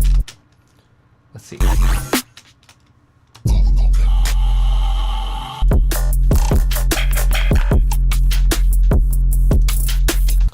This was a track that was really, like, I had a lot of plans for, but I don't know, something happened and I kind of dropped the ball on it.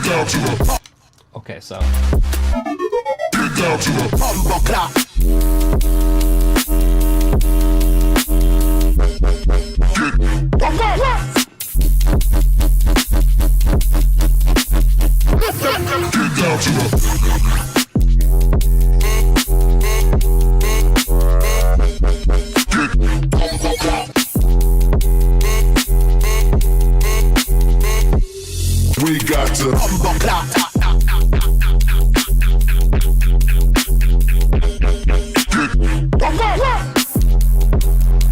Yeah, I really fuck with that. I just need to.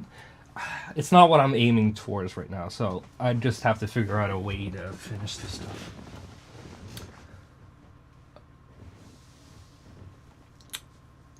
And then Dead or Alive, we just take a look at that. So there's not a lot of dubstep stuff since whatever I released last time.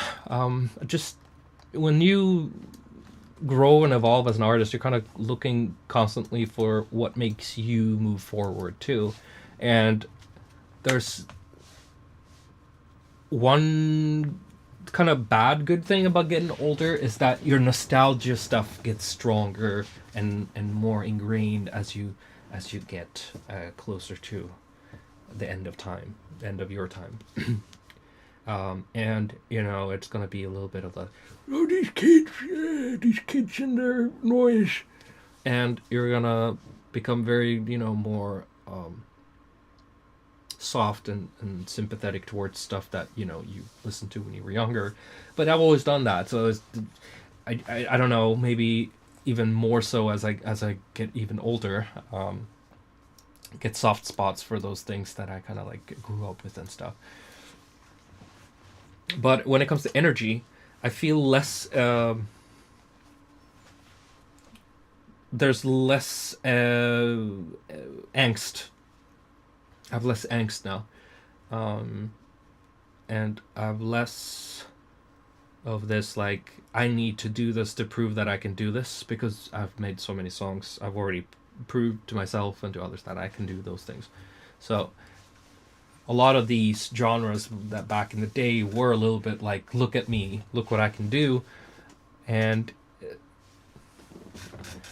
sometimes you just want to make like something that's good and you can listen to. What I realized also over my career is that a lot of the music I've made is stuff that's hard for me to just listen to, because there's so much shit going on and it's so circusy and corny that I have issues kind of sitting down, relaxing, or putting it on in the background. And for me, like I'm so happy that other people feel like it works for them when they're either working or having fun, or doing stuff that they can listen to that music and it works for their scenario. And that's the purpose. That's why I made it. For me personally, I'm not such a big fan of it, but that doesn't mean that it's wrong. Or and it deserves to exist and in people's hearts. It's just for me as a person, I'm very complicated in my little bubble of what's it called, dichotomies of this and that, where I'm constantly between worlds and cannot decide on many things. So I think my genre of interest has been a little different lately. There's always stuff that's gonna be like, I always gonna like these sort of things, like vocals are always fun, choirs are always fun, classical music is always fun to put in there. I'm just like a little less on the childish stuff maybe. So Nintendo game corny la ba da ba ba ba. That's some stuff I would love to make for games, but in my own music, it's just I don't have it like that.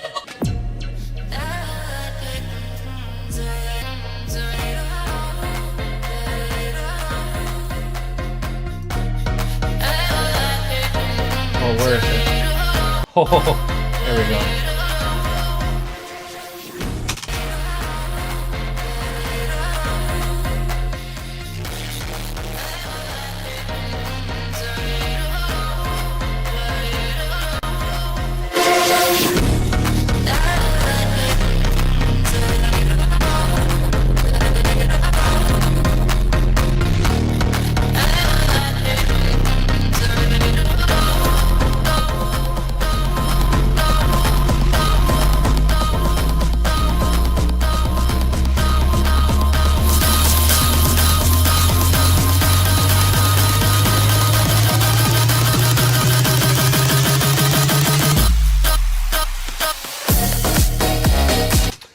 Somebody asked me why FL11. Why not?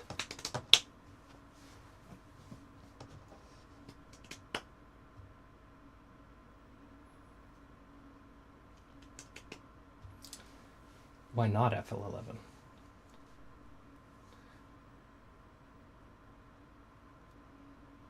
No, soft vacuum is just some homebrew stuff somebody made. I have no idea where I found it even. I think it's a free plugin. I just downloaded from GitHub or something. So I'm not sure. Yeah, I'm just listening to the, like some old demos here, trying to like see where I'm kind of like going as a like a music maker. This one's pretty interesting. There's a bunch of stuff I make that's never ever gonna touch the surface. There's another version of this too called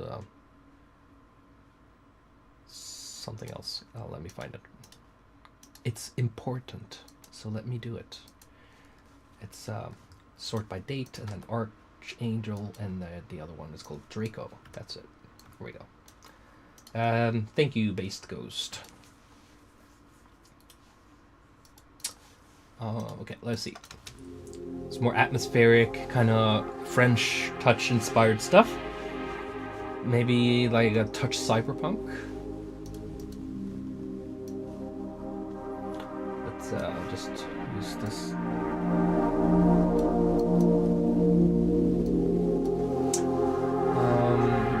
Did you ever get the feeling that your music is subpar to everything else, as if you didn't know what you were doing? Because I feel like constantly. I don't know what you mean. Like, you feel like you're worse than other people? I don't really have that feeling so much. I have more I've done so many things that are, in my opinion, I think are very good, that I feel I'm constantly trying to find the next room and the next thing I should be doing and top whatever that is. I'm looking for my next challenge more than anything, and I really only get a feeling of being stuck when I do the same things over and over. So if it's competition you're thinking about, I'm kind of feeling like my old me is my competition, but not in the way like I need to make more crazy, glitchy, fucking weird shit. It's more like I want to make something different, but and find that feeling again where I can feel the same stuff, but not for a different type of music.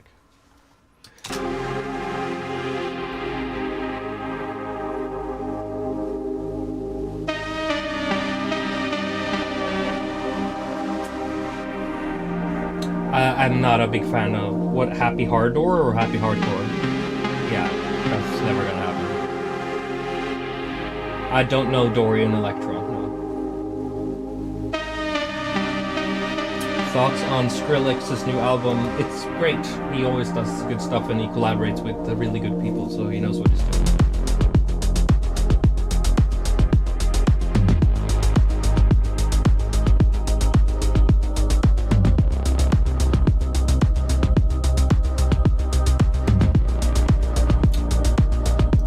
Yeah, Magnetic Brain Part B is experimental stuff. It's IDM. It's supposed to be just weird. I have an album full of that sort of stuff. Maybe not so crazy as Magnetic Brain, but it's called Mom Machine. It's on my YouTube.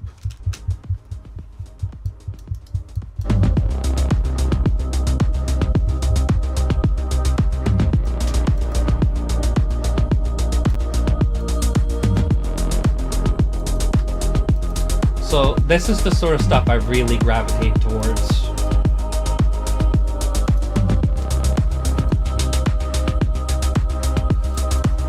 I'm hugely nostalgic to like French touch, mid 2000s to late 2000s French touch music, Ed Banger, Justice, etc. Danger also. Danger is huge. I guess this is actually a little danger-ish. Maybe it would need a little bit more reactor. So I think this would make it a little bit more dangerous. Wait a second. VHS. There we go. There we go.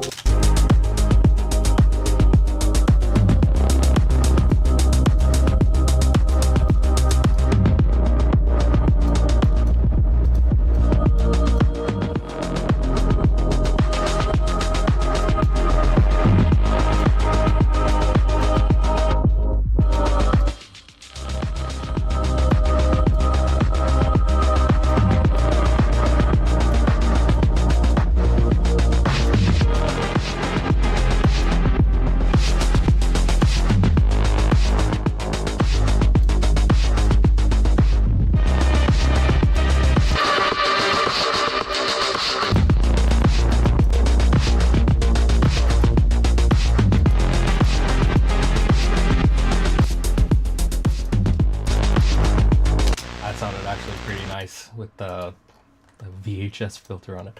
Here's another version of that song I made. It wasn't on purpose. It was just like it was made. Both of these tracks were made in the same day, and I was just in a mood. And I think they have a very similar chord structure, and stuff like that.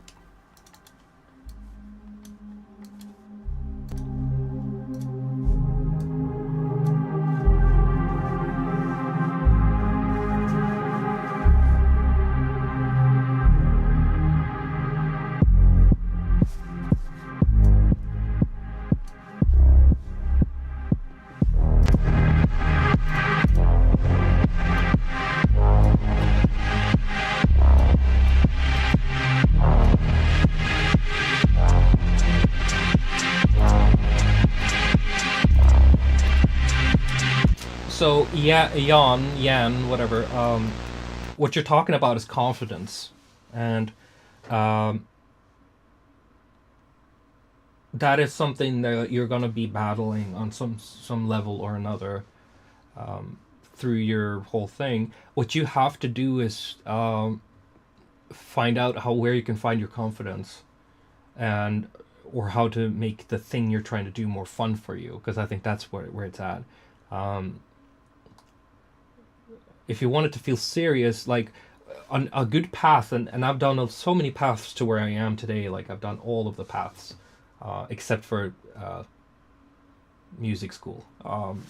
But I think a good practice for you to get to a better place is like, it's like saying I'm in the yard and all these other bros that feel so much more like tougher than me, and I'm scared like I'm not gonna be able to match them in a fight or something like that. Like go to the gym, you know. So what I mean by that is practice, and by what I mean by practice is that if you want to be at the same level, quote unquote, as you think other people are, try to learn how they do it, reverse engineer, you know, find out how they do stuff, remix their stuff, recreate. This is such a powerful thing, and it's so taboo because it is derogatory, and it is it's not stealing. You're not supposed to take those things and use them. You're just doing it to practice, and you should definitely try to make things that you feel is serious then, you know.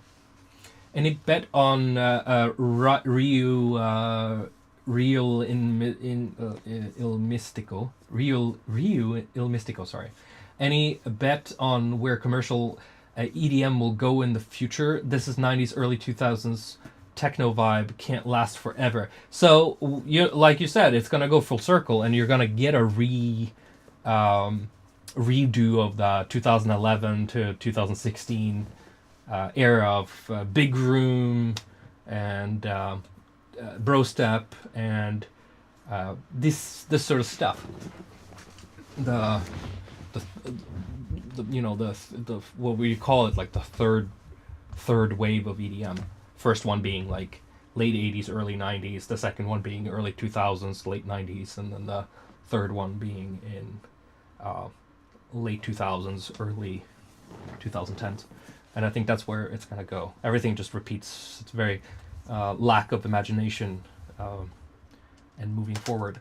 There are going to be more underground people trying to experiment with stuff, but then, you know, the mainstream will always catch that on. Like hyperpop is already on the way out, and stuff like that, because it touched the surface of the sun.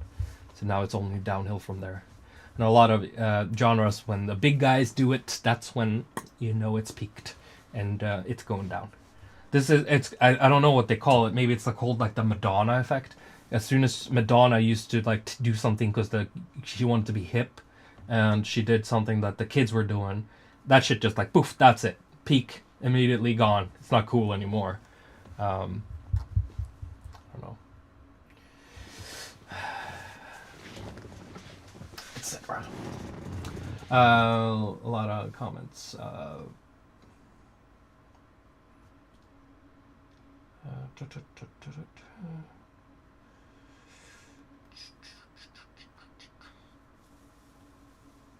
Is there anything? I don't like. Yeah, maybe you think Skrillex is reviving some of that stuff. I think it's very postmodern. I don't feel like the album he did was very I don't know. I feel like it was like a collage. Maybe that's also because of the mix, but it was very collagey and self-reflexive, and I don't feel like it was like standalone tracks that's like this is what bro step is or something like that. It was more like, you know, artsy, postmodernistic, throw things at the wall type stuff. Because all the stuff I've heard on Twitter of like young producers going like, "Oh, Skrillex gave me life," and "Oh, he did something, so now I have inspiration," and the shit they're fucking posting is garbage and has nothing to do with bro step. And every person I see posting like, "Oh, I'm trying bro step again," or "Bro step's back, baby," and the things they're posting just is it's not bro step. It's just garbage. I don't know. It's more tear out or some garbage, noise.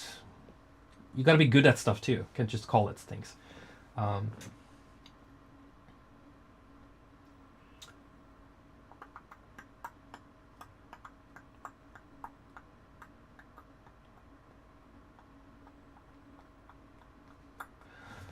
Yeah. Okay.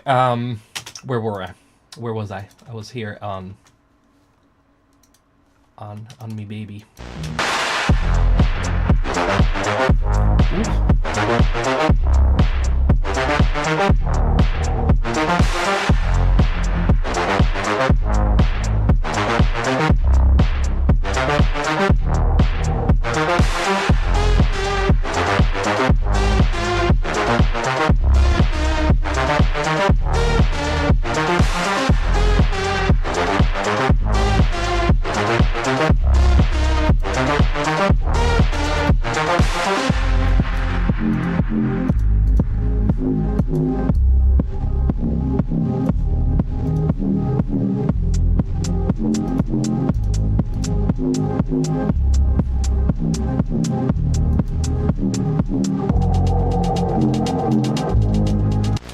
Brass lead in this song, I think it's just the serum. It's just serum with unison and some note. I think it's very similar to another preset I made here. Let me see. Where's Bumblebee? So if you turn off a lot of these things on Bumblebee, it's gonna have a very similar.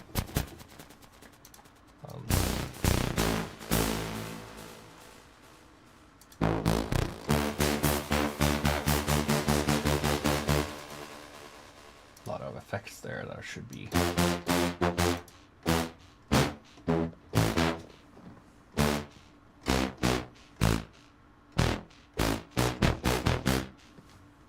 Oh, there's so much latency on my keyboard I can't even play. But I think I also have note random, like trying to like simulate the analog gear. Stuff like that. Of course, it has more.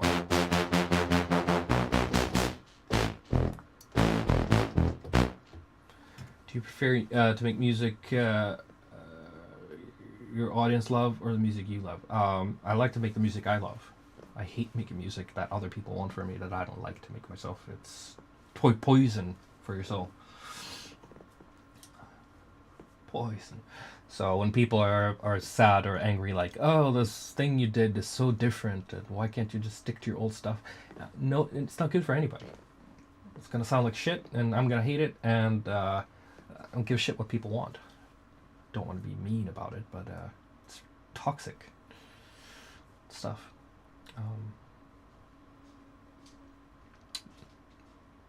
Also made more music than most other EDM artists. So if there's not enough out there in that style you want or like, then I don't know what I can do for you. How many times can I make the same thing over and over? Like it exists already. What's it gonna do for you to have like a very similar track with a variation on it? Like, is that how art should work? You think the world would be a better place if we had Leonardo da Vinci make another like 4 or 5 other Mona Lisas after, and they're just like tiny variations on it? Would it like make the art world a better place or museums a better place to go to? Would we have more cliche art pictures to put in thumbnails? gotta say something and then say something else. I think the big mistake I did was that I did a lot of it in a row, and it kind of people got that consistency of like, oh, this is who this person is, which was a big mistake from my side. So I maybe shouldn't have.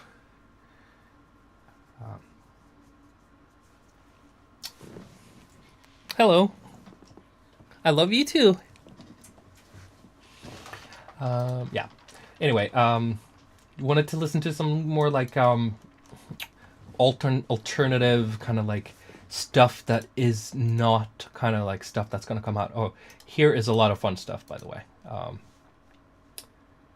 Character. Who the hell? I don't even know what it is. I don't know what that is.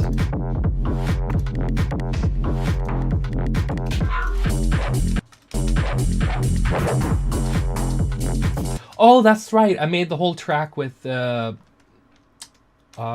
inside of Serum, I think. Serum 1, pretty sure. Endure.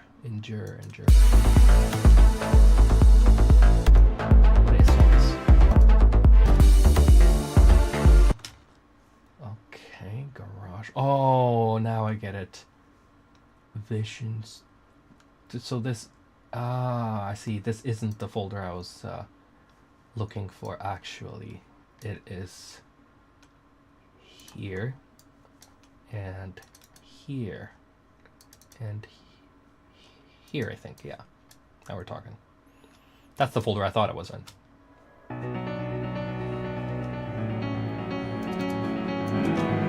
So these are things that I'm kind of sketching out that I kind of like, this is where what I want to do if I had like nobody gave a shit about me and I could just do something from scratch tomorrow under a new name and nobody would care. This is the sort of stuff I would kind of work on.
Does it have any drums?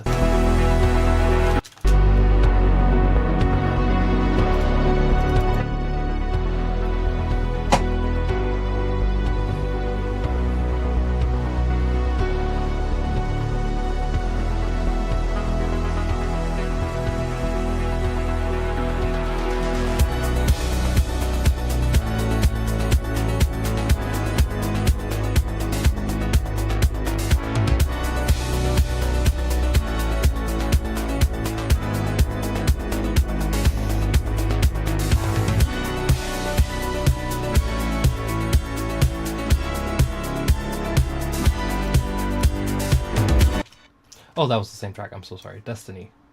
Whatever that is.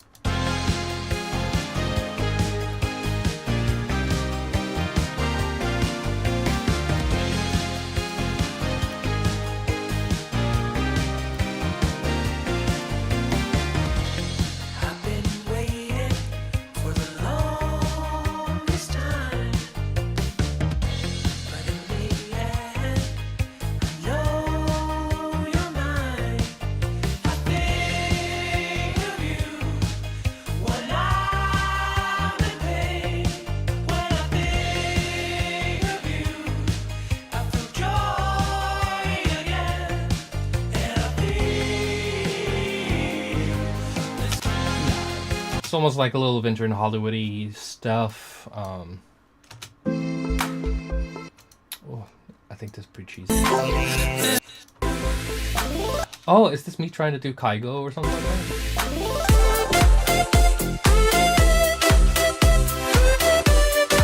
Or more like fast Alan Walker, maybe? I don't know. Leave me.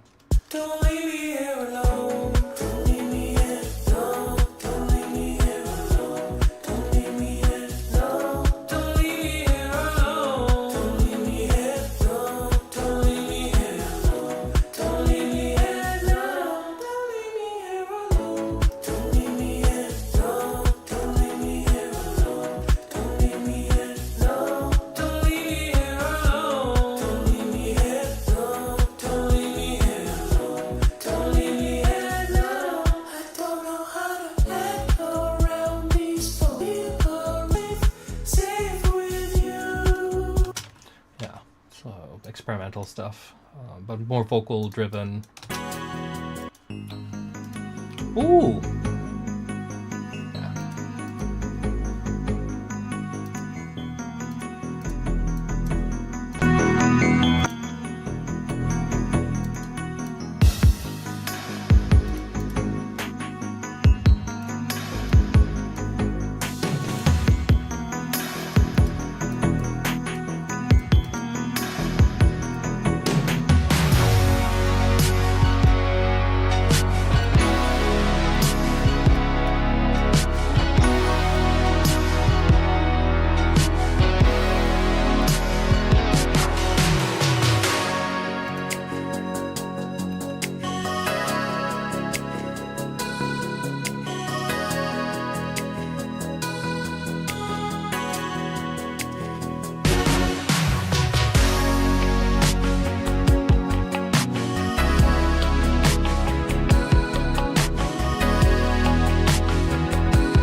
No, there is no knowing when the mix is complete. I have 18 masters of every track I ever do. It's very difficult to find the perfect thing. You listen to a track too much, and you start getting blind. There's so much complexities doing that. So if I lived in a perfect world and I had tons of money, I would send all my tracks to a professional mixer that I really like, and I would never think about that shit ever again. But that is not the world I live in right now, so I have to take care of that myself.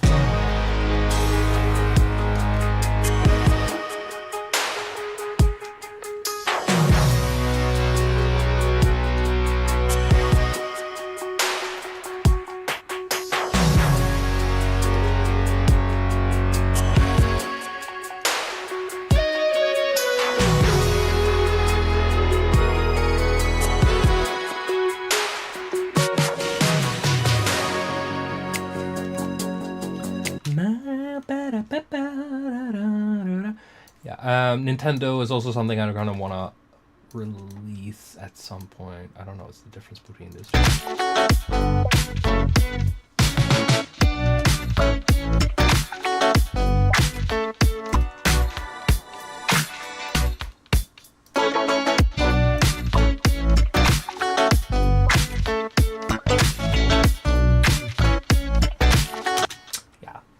So I'm just working to make that the best version of it can be. I don't care if I'm 50 when I release it.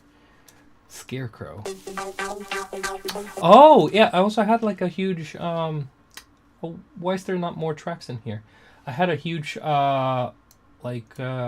big beat reawakening like a year ago-ish, almost.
Do you do you always bounce your tracks to audio when you're done with them for the day? When I'm done with something, I'm gonna forget it unless I bounce it to an MP3. I usually don't do wave bounces unless it's in a critical stage.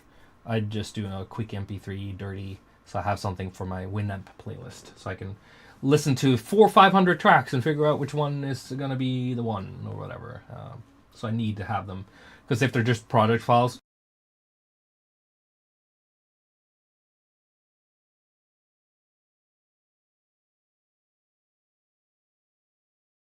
or whatever. Or are all of these demos you're still somewhat interested in pursuing in the future, or do you feel like it's not time yet? I don't know. I think I'm. There is a sort of wave that's catching up with me, and I'm being engulfed by it, and there is no happy ending.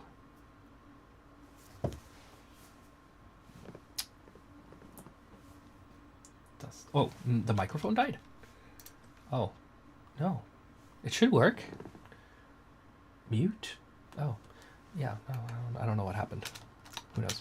But yeah, I was just saying, like, I think there is a momentum of things that's happening, and when it's not getting released, it's a hoarding scenario where you're gonna get eaten by your own stuff. Yep.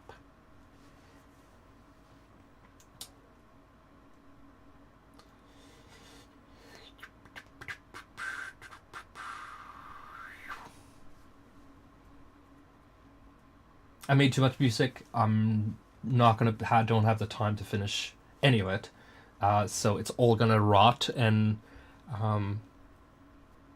this is just me being pessimistic about the situation.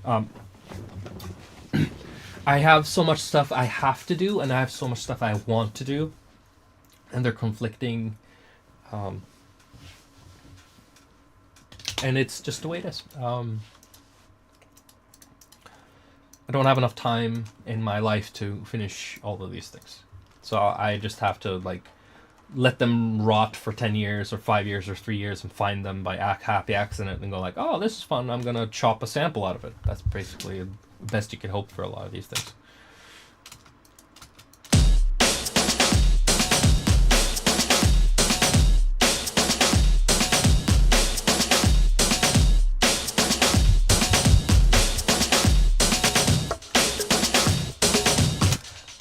I did make a lot more big beat stuff. I just don't know where I rendered it. So could it be I have a folder for that stuff? If I don't, big beat. I don't even know if this is correct.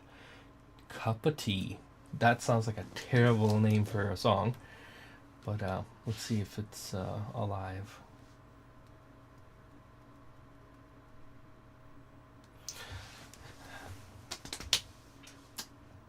Damage kick.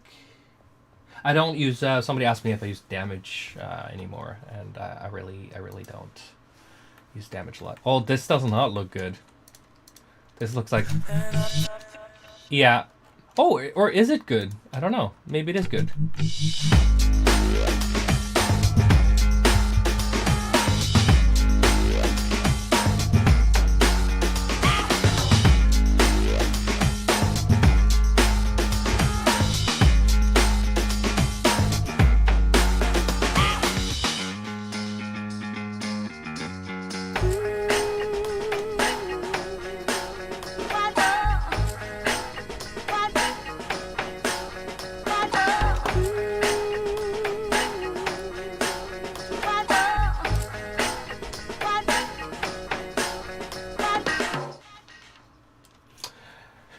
Yeah, trying to just have fun with some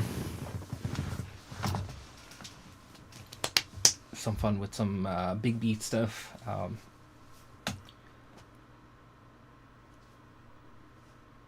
There are more things. They're just saved in awkward. Yeah, no, I grew up with Fatboy Slim and Prodigy and Chemical Brothers. I think Prodigy was my favorite of all of these.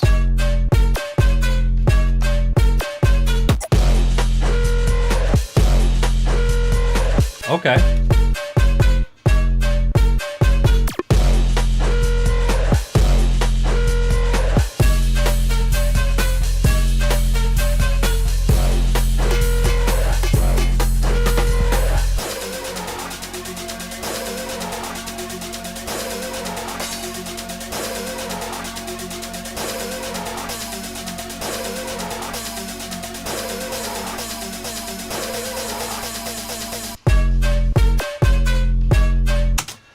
Somebody said, "Yo, release all these." There's nothing to release. It's not even a finished song. These aren't finished. They're just like 20 seconds. That's a little bit too ADHD for me, I think.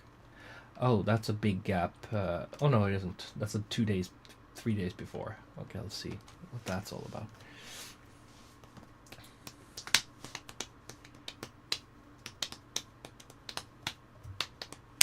Why I don't render to FLAC? I never enjoyed that name. It sounds disgusting. I think it's that simple.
Yeah, whatever that is. Yeah, so that was my kind of like big beat. I kind of wanted to take it even further. I have more, but it is. I just don't know what to, it's difficult sometimes. Sometimes it's hard to have like a good word to describe the. Oh my god.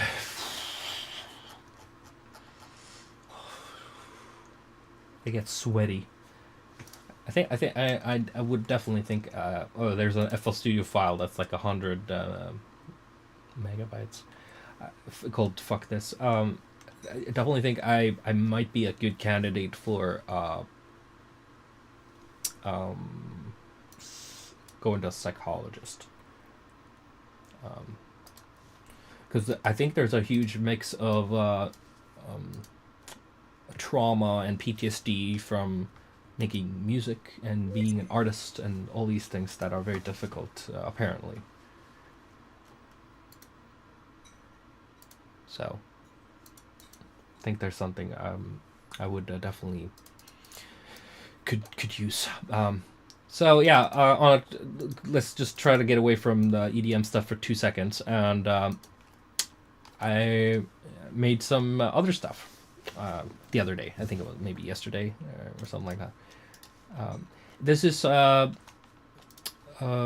music for let's say a game where you're on the streets.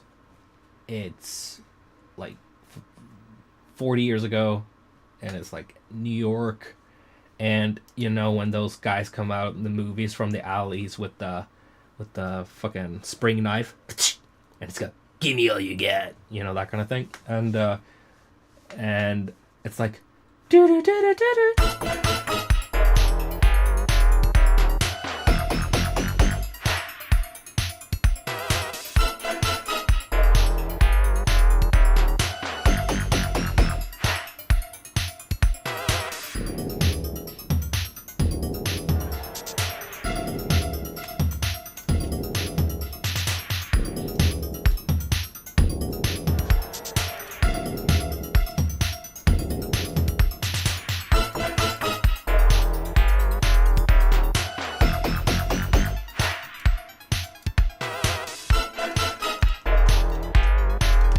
I just love that FM.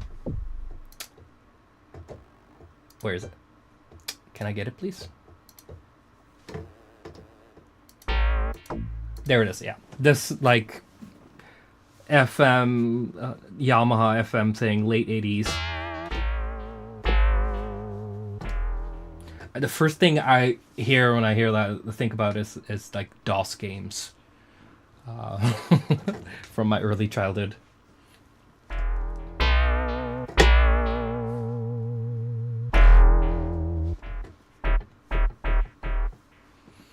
Yeah, so yeah, FM is super fun, and those sounds specifically, those 80s, late 80s FM sounds are super easy to make.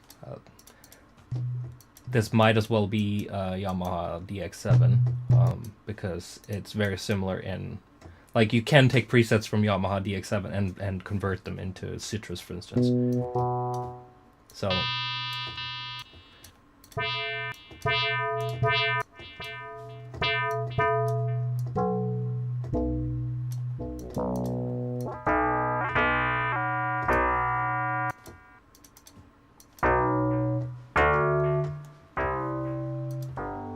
that latency on the keyboard, like I said earlier, it's terrible, so it's really difficult to play anything meaningful.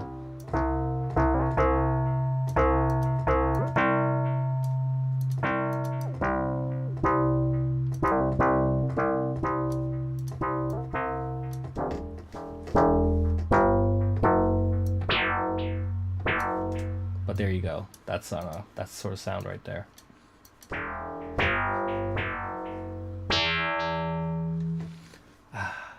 And the FM is still around and being used a lot today as well, and so it's had a long lifespan compared to a lot of other things in this world. In sound design, analog gear had like a peak falling off from the digital age, then it had a comeback in the underground. But FM is kind of the stayed peak.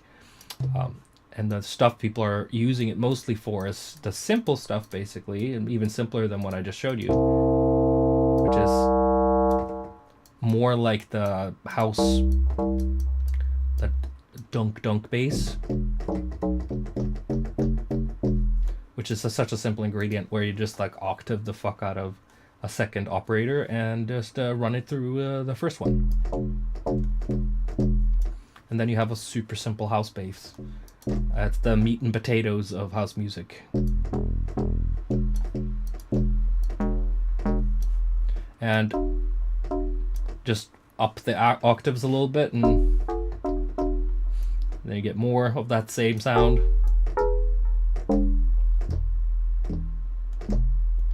But yeah. So FM is really nice for house music, and it's also cool if you want to make 80s cheese.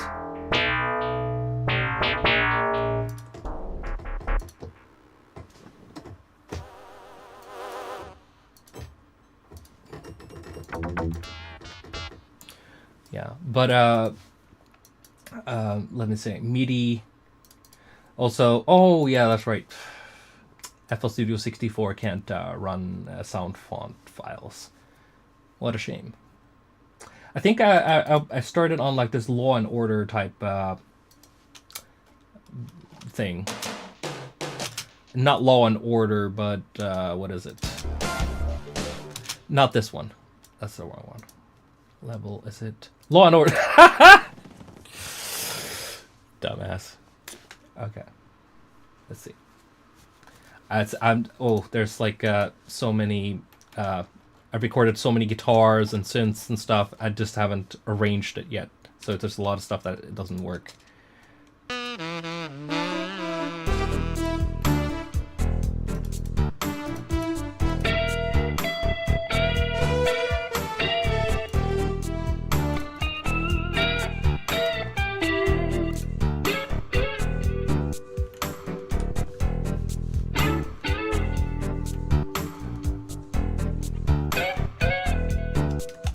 You know, those running in the hallways, fucking bumping into other lawyers.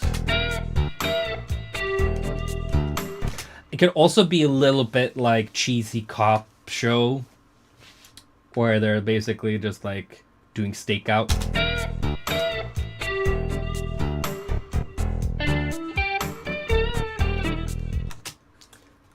Sound font play. Yeah, no, FL11 also has, I use sound fonts here all the time. Right here. I'll show you. I have my good old sound font from Doom. It's just MIDI, general MIDI. Oh yeah, sorry, there we go. I'm such a corny glockenspiel. So I'm not worried about I have FL Studio 21 right here. It's just, stop talking about that. It's annoying.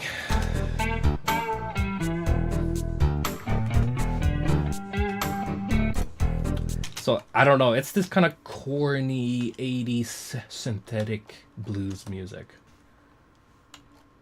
It's like gentrified blues, like as static and flat as you can get it. There's a vibe with that. There's a vibe with that sound. I really think it's kind of fun sound. Copper theme too. Yeah, this is my video game music folder. Oh, there's yeah, we'll do that another time. But I have a lot of stuff here I would like to show, but it is video game stuff. It's a little different than music stuff for sure. But yeah, is there anybody? Yeah, I was gonna say 80s detective film, but yeah, for sure, sitcom as well.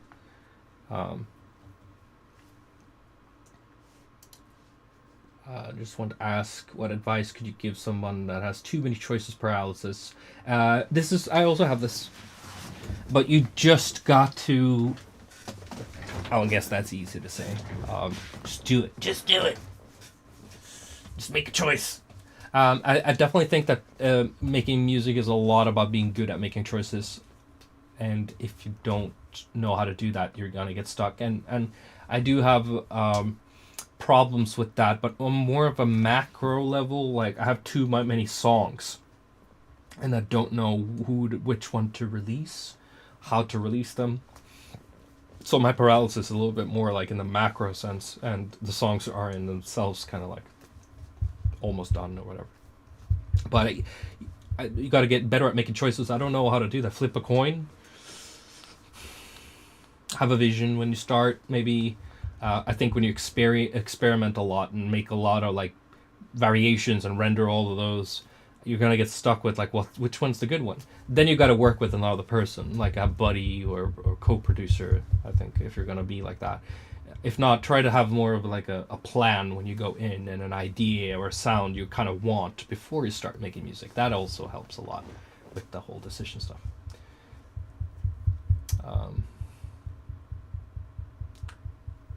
Let's see, who else got something?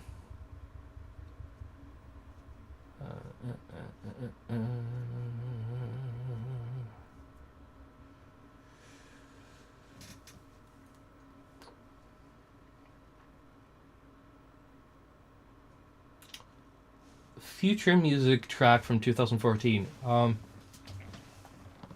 talking about that elephant track that I made? I don't even think I've rendered it. I don't think I have a render of it. I can search elephant. Let's see. Nope. Let's see. Elephant Man. Nope. Nope. Nope. No, doesn't exist. So I never rendered it. That's how much it meant to me. Yeah, so the problem with releasing a lot of stuff at once, it's like, it is, you only have so much attention span, and just over flooding when you have 90,000 songs being released every day on Spotify and stuff, coming out with just another like ton of music. That it's about giving everything their spotlight so that they can shine and get attention and love, and not just like throwing a bunch of stuff into the void, because it's like losing your suitcase out of an airplane. It's like all the paper, you see them flying away with the wind. That's how it feels like releasing like 7 hours of music. Okay, Nivonus. I've always been really impressed by your transitions from one part of the song to the next. Do you have any wisdom on how to get better at those? I don't really think I'm good at that. You have to. Can you give me an example of a track so I have something more specific to go off?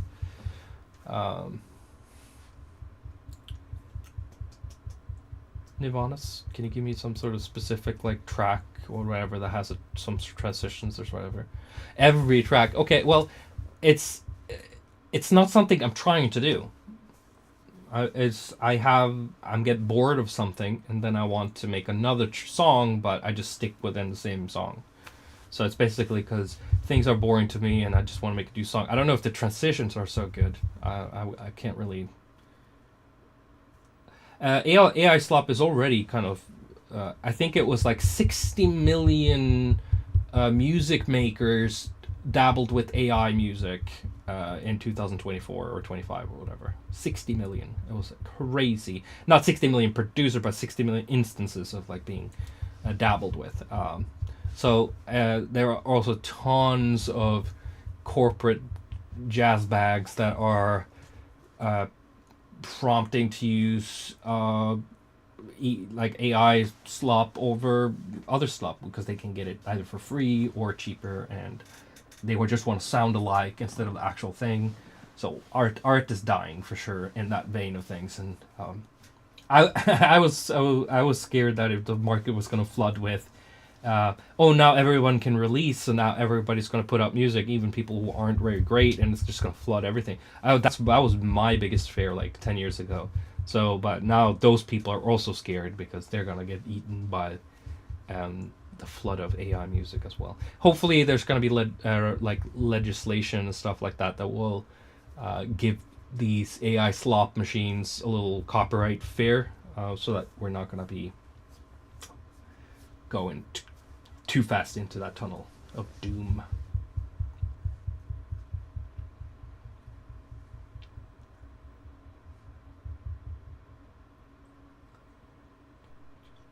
Future music was an elephant. Okay, maybe that was the UKF thing. It was the shitty 80s track, Why Can't We Just Stay Together? Oh, that's not an 80s track, that's a 90s track. I don't remember anything from that, and I probably didn't even save the project when we were done. Yeah, Blood Command, they're good friends of mine. We talked. He was supposed to send me some stems for a remix like a month ago or something, but he just forgot. So.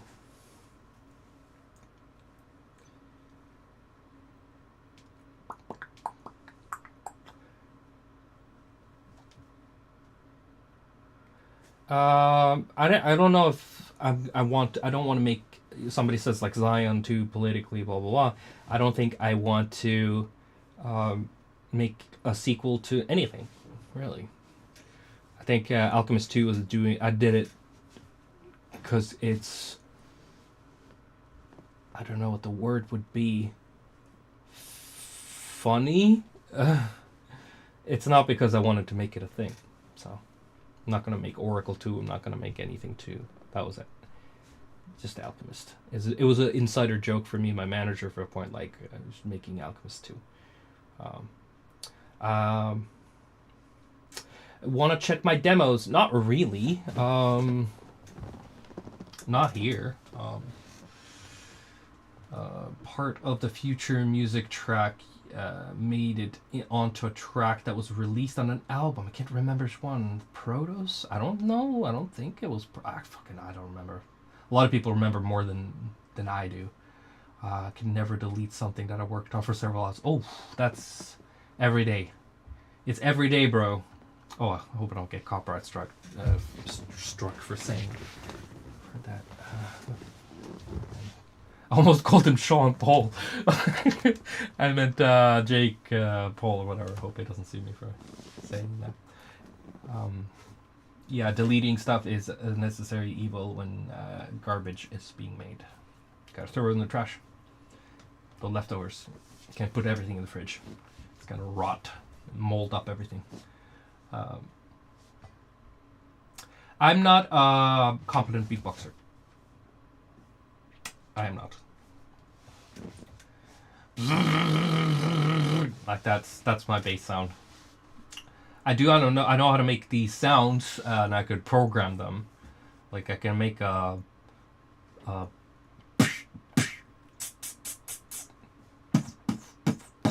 all this, but I'd have to record it, and it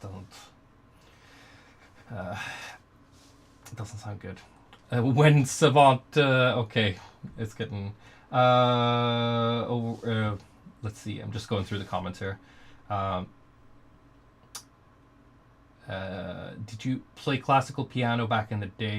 Your Baroque? Nope, never did. I learned some basic C, D, E, F, G, A, B scale stuff when I was in elementary school, and from our music teacher. That's about it.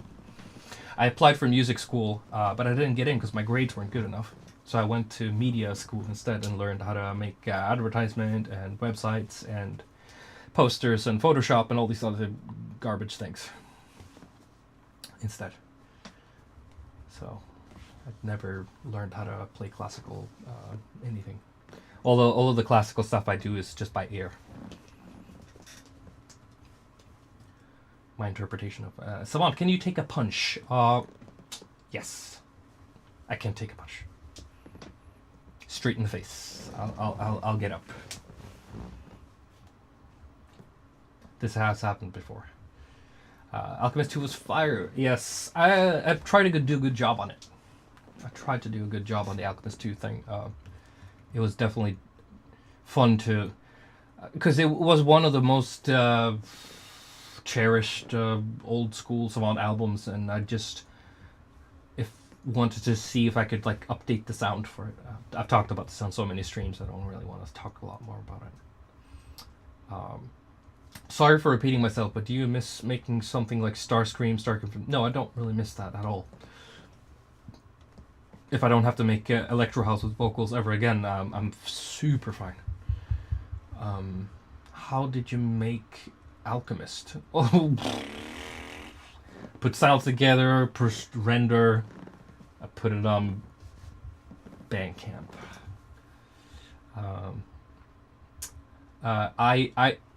Easy Rapids again, or Icy. I don't. You have to let me know how to spell that shit. Do you have more tracks in the style of Worship and Outcast? Good Vibes. I like those things. I'm scared of them. Scared of doing those calm and nice and beautiful things. It's like more atmospheric, kind of hip hop inspired. Outcast is very different from Worship, though. I wouldn't call them the same style at all. I think Outcast is like almost like a drum and bass track. I fucking don't remember. Ryu Il Mystico again. What happened right before the Rampage set? I remember you guys were struggling with the console. Yes, I think I talked about this like on one of the first streams I started doing this. Or no, we talked about it on Twitter Spaces before we started doing YouTube. But I haven't paid attention, and when I came to Rampage, they had different DJ equipment than what I have at home. So, you know, when you prep your songs, you use the software on the computer, and then you kind of put points in the song where you want to trigger them and loop things.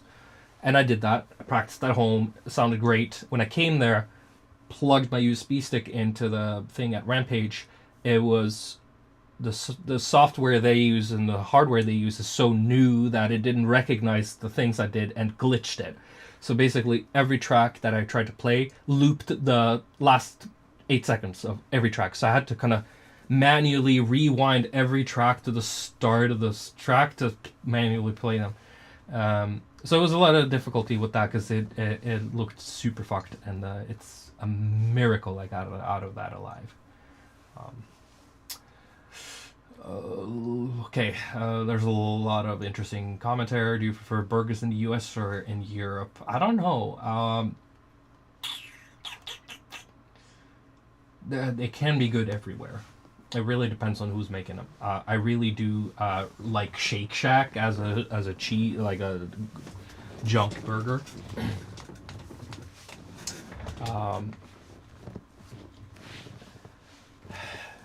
But also there was a steak shake steak. No, what the fuck is it called again? Steak. It's like oh my god, it's so greasy. But yeah. With that Disney Channel flow, oh my god, bringing me life. What about your metal band? I've had several. They don't exist no more. How do you come up with the names for your tracks?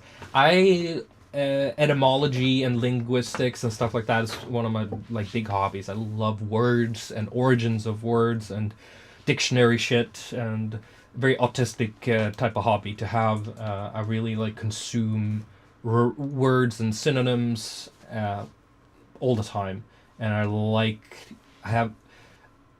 I feel things when I see a word, and words are very special to me. They're very like can be very majestic, and have very like a particular vibe to them. So words to me is like I have a huge library of words. I even make lists on my notepads and phones of words I like that I want to use later.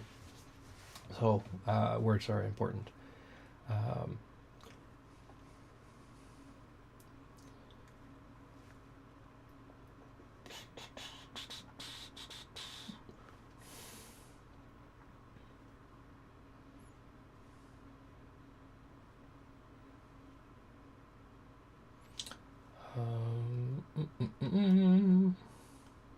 Yeah, I'm just trying to read for some questions.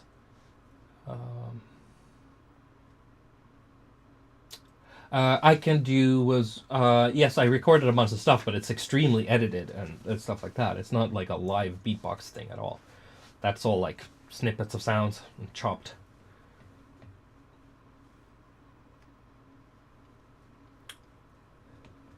Sad how our school system works like this, referring to the fact that I didn't get into music school. I think that's a great thing. I think going to school to learn something that you want to like explore and be naive at is terrible. I think if you want to be a teacher or be like one of those keyboard frenzy people that are just like, look at me, I can play stuff, but I have no imagination, then go to school to learn that stuff or practice. But if you want to have like, something that's extremely important in music making, if you're playing a rock band or if you're making any sort of genre, is something called naivete, being naive. And when you hear a young artist coming out and they're very like young, 16 to 20 years old, and they have such a unique and backwards take on something, it's fresh or it's so weird, it's cool. And so if you go to school to learn everything to be perfect all the time, you're going to miss that opportunity to have a naive approach to things and be special. Because you're going to learn how things work and how to do those things that have been done before. So it's extremely bad to go to school to learn art, in my opinion. Unless you want to work in a museum. How I understand now harpsichord complexity is not going away. I don't think so. What is your favorite breakfast? I don't eat breakfast. I don't eat until 4 p.m., 5 p.m. in the afternoon. I fast in the early day. I drink coffee from sometimes 6 or 8 a.m. all the way to like 2 p.m. and then it's just like either water or nothing until dinner every day. I know Fowler does weekly feedback streams if you're looking to get your... Yeah, there you go. Alchemist 2 is one of my favorites, man. You nailed it. Thank you. Land you an ESP. Oh yeah, I have that ESP. I just haven't had time to check it out. It's still in my bag from the trip. Some guy gave me a USB stick after the show in Bordeaux, and I totally forgot about it. so many people I talk to after the show, so it's difficult to keep track. But yeah, actually, it was a little fun just answering questions and talking a little bit. Stepping away from the PTSD production stuff. From where you start, like from beat or keys, that depends. My ideas most of the time comes from the head before I start. So I can sometimes have a groove or a drum beat, or sometimes it's a vocal line, and sometimes it's chords, sometimes it's melody. So it really depends on what I kind of want to do. So it's never the same. If you want to make EDM, it also depends on what you want to make. Kicks are the most important thing in EDM, and kicks sound best in a certain pitch. So if you want your kick to be in the same pitch as your song, maybe start with a good kick and find the sweet spot there, etc. Or if you make your own kicks from scratch, even better. Start with that, find out where that is, and then you can like mold things around that a little bit. But definitely in EDM or house music and stuff, groove is the most important. So definitely would start with drums, percussive groove, loops, or shakes, things that make it kind of like move, and then have a motif, bass line, something. Start there. Because it's dance music. You're supposed to move to it, so the rhythm is most important. You want to make pop music, then chords and vocals are more important. Guilty food pleasure. I don't know. Like pizza, burgers, fucking McDonald's and Burger King. That's guilty food pleasure. I think, for sure. Ledger's popped in to say hi. Thank you. I love you too. Great. Appreciate all the love and attention. Found it Proto's end of prototype. Okay. Actually, when I play my own music on my streams, I get my copyright strikes on my own material. So I'm gonna be a little careful listening to the old Savant stuff. So these album review streams have gotten me in a lot of flack, and I'd have to do a lot of emails to people to get that shit whitelisted and stuff. It's annoying. Spaceships, coming to my spaceship. I don't know. Narcissism. It's about partying every day and in my spaceship far away. That's what it's about. Hum Cassette, thank you. Cassette is one of my favorite tracks.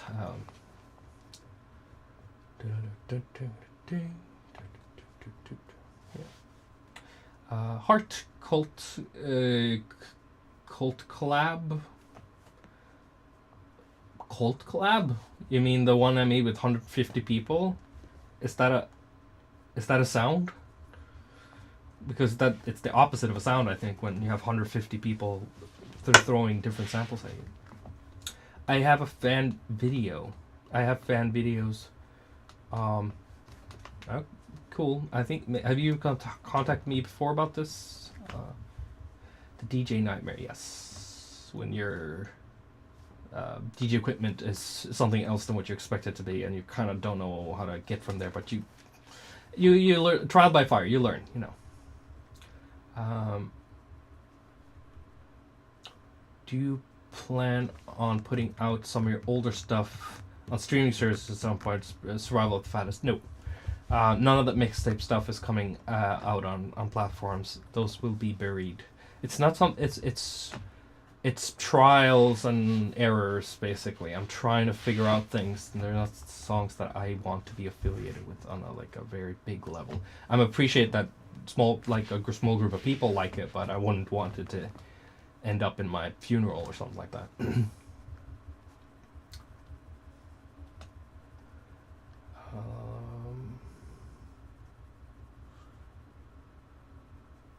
Is my mask from Fuck Nexus still following you? I don't really know what you kind of mean with that. You mean if I still have it? I don't think so. I think I burned through more V for Vendetta masks, Guy Fawkes masks, than any other person on the planet, to be honest with you. I have a box under my desk full of V for Vendetta masks. Actually resting my feet on them as we speak. Here we go. Oh, there's so much stuff on top. Oh my god. All these goddamn masks. Oh yeah. I have so many masks. These are made by Keen. Some Vario masks, of course. Of course, we got the classic V for Vendetta. We got some Alchemist masks. And I have more V for Vendetta stuff in here too. Oh my god, there's so much. I have a gold version, red version, all of those. But I stopped doing that. I got oxygen deprived playing shows with those things.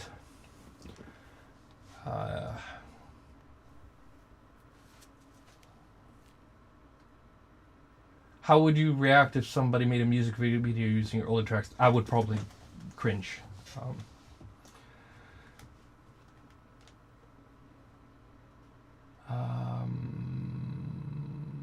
Ableton. Ableton is very. I think it's a great software. I've tried it a little bit, but because of the muscle memory and flow that I've been into for the last 25 years. Holy shit. I think it's very difficult to kind of get at the same level again without spending the next 7 to 10 years of my life trying to get good at it. So if you're starting out making music, I think it's up to you. I think Ableton has a lot to offer if you want to start that. I think it's a different process. And Fruity Loops, FL Studio, this playlist window, it doesn't matter it doesn't matter what track it's on. See, like, it doesn't matter if it's on track 6 or 1. It doesn't matter if it's an audio clip, a MIDI file, automation. It all goes where you want to put it, and that is visually, and it gives you that freedom of arranging things visually as you like them be, and you can minimize some tracks that you don't like and makes other tracks bigger, and of course you can do that in other softwares too. But it just when another cool thing you can do that I really like is you can also put as many things on top of each other as you want. It's not, shouldn't do that, but you can. And let's say it was a wave file under here. Well, let's get a wave file. This, you could just if we were to volume automate that, you can just keep it on top, and it saves space, or you could have it underneath, or on the same, it doesn't matter. Your mixer isn't here. Your mixer is here, and you can assign any sample to any channel you want, and you can have as many samples on the same channel as you want. And that's the beauty of FL Studio to me, and I like that flow, that mindset. So that's why I use FL Studio.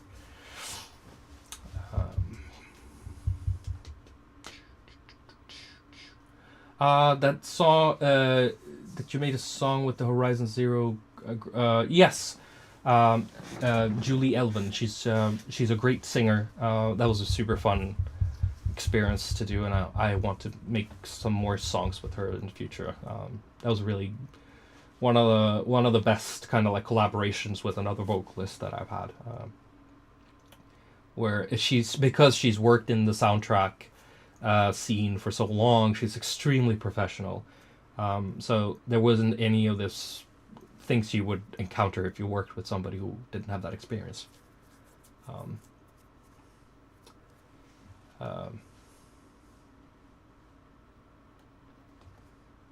Steak and Shake. I don't know what that was called. Edmonton. Speechless. Thank you. I'm trying to find like a question. Not to go off track or disturb your current stuff, but Third Eye, don't remember. It is prototype at the end of prototype. Yeah, we're still going on that. Okay. Do you remember how you made that electro kazoo sounding killer? Let me double check without getting copyright struck. Let me see. Killer. Oh yeah, it's in Invasion. Savant albums. Oh god, my brain. There you go. Killer 2. Let's see. 2 2. I mean, is this the sound? That's just a flanger. Flanger effect. Flanger effect being any type of modulation thing that has a flanger. And you put the feedback up high. And it's gonna be... And it's gonna have that sound. So I don't know if that's exactly what you were talking about though.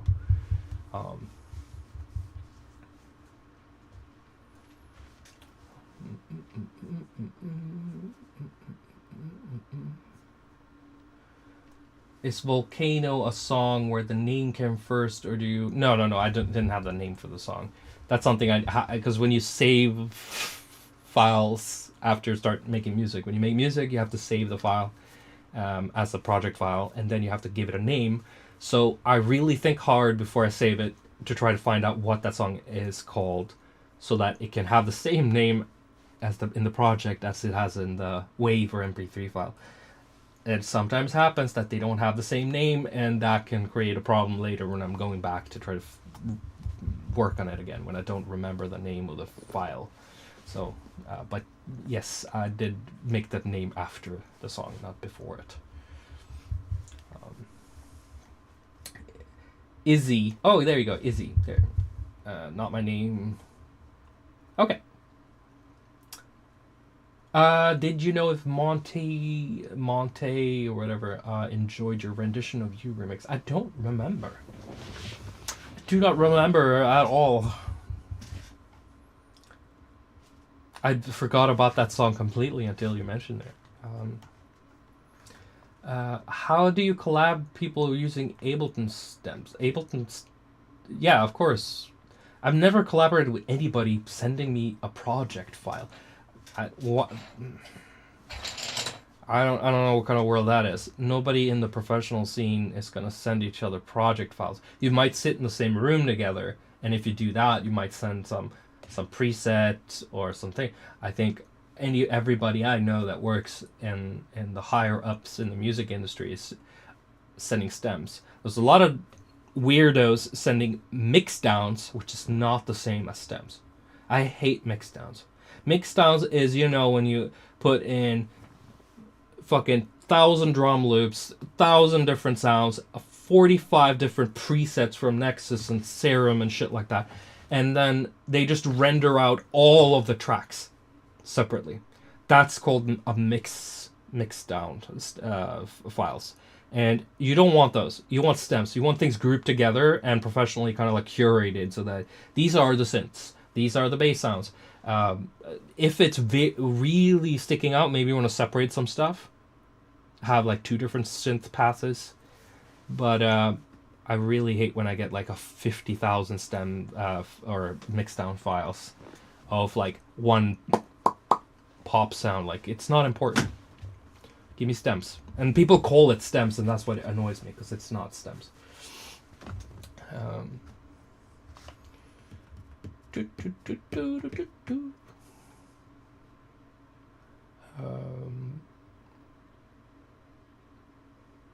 Yeah, I don't like, somebody says like there's like the why always Ableton versus FL. I think it's primordial adolescent prepubescent behavior of thinking that one thing is the only way to do things and the other team sucks, and it's I think it's a way of dealing with inferiority complex of some sort, maybe. So Nirvana's, I hope that you've figured out, maybe, I think it was the flanger effect. It's just an effect, it's not a sound. Wild still. Okay, let's see. What else can we go? What would my last meal be? Oh, hell no. What would that be? This is gonna sound whack, but you know, there's a traditional canned food in Norway, which is like fish in small, tiny spheres, balls, fish balls, and they come in like fish sauce, and you make a white sauce out of that, and I like to put curry in it. It's such a weird thing. So it would be like that with potatoes and some carrot or something. That would be my last meal, I think. It's like baby food.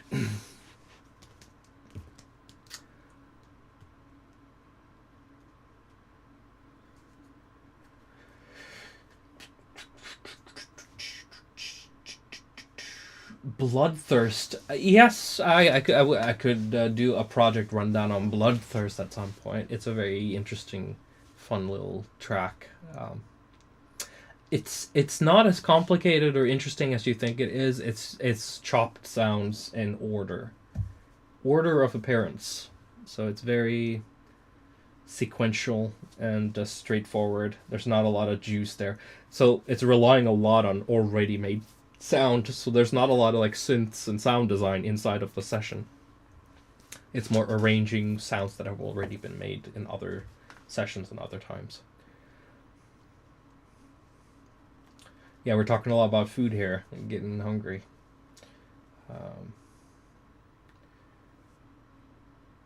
Yeah, so the vocal samples on Hex. So during my tenure in Hollywood, you bet your ass I worked with tons of writers and vocalists that never, those tracks never saw the day, the daylight.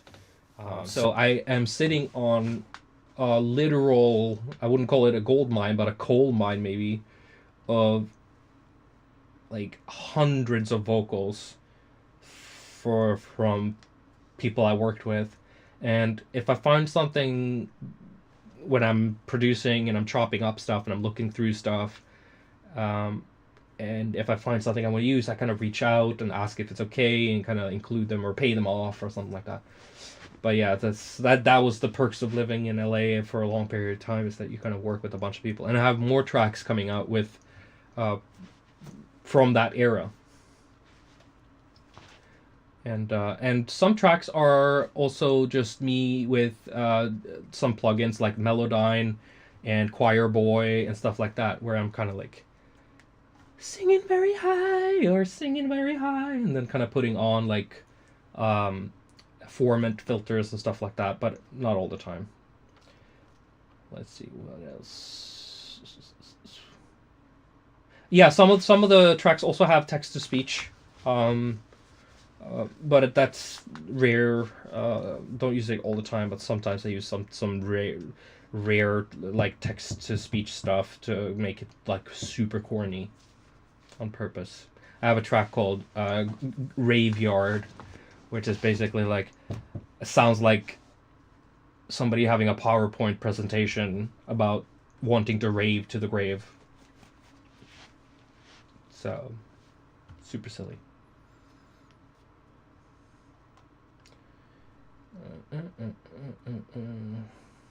What's our timeline on work when working on music nowadays? I remember you mentioned it could be just hours before finished tune. So my music 10 years ago was always the fidelity was extremely bad on those songs. I think making a song, the idea of the song is done in a few hours. But mixing, which is difficult, and I would pay somebody to do that, like I said earlier, is the part that's kind of dragging out a lot of the time. And it's not because the song isn't okay or whatever, but you know, you want things to be good or best of your abilities and stuff like that. So you kind of want to push it to that extra mile.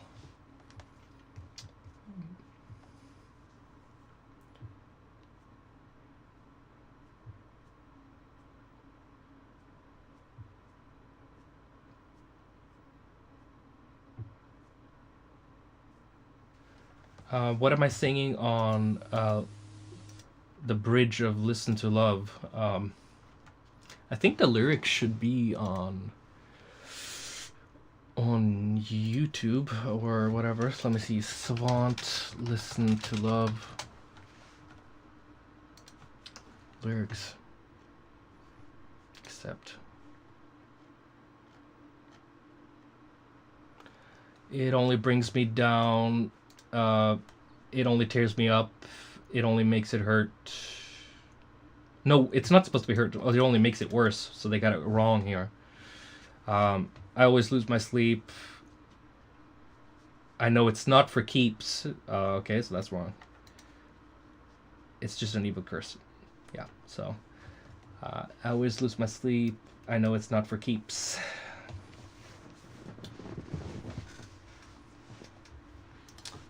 Let's see if we have a little cozy little background thing here. Is this cozy? Oh, that's not cozy at all. That sounded like somebody putting a dentist drill in my ear.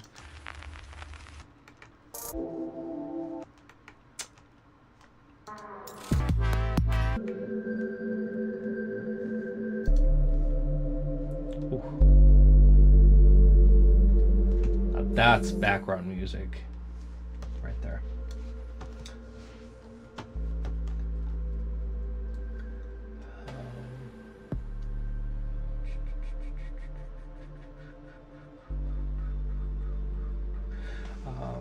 I don't know if I'm gonna release Eva, whatever. That's not the title of the song either. It's just like a temp title.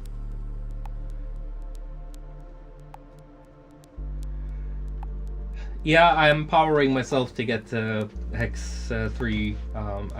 It's kind of ready. I'm procrastinating a little bit too. Oh, it's the double sound again? Are you joking? Oh, it shouldn't be.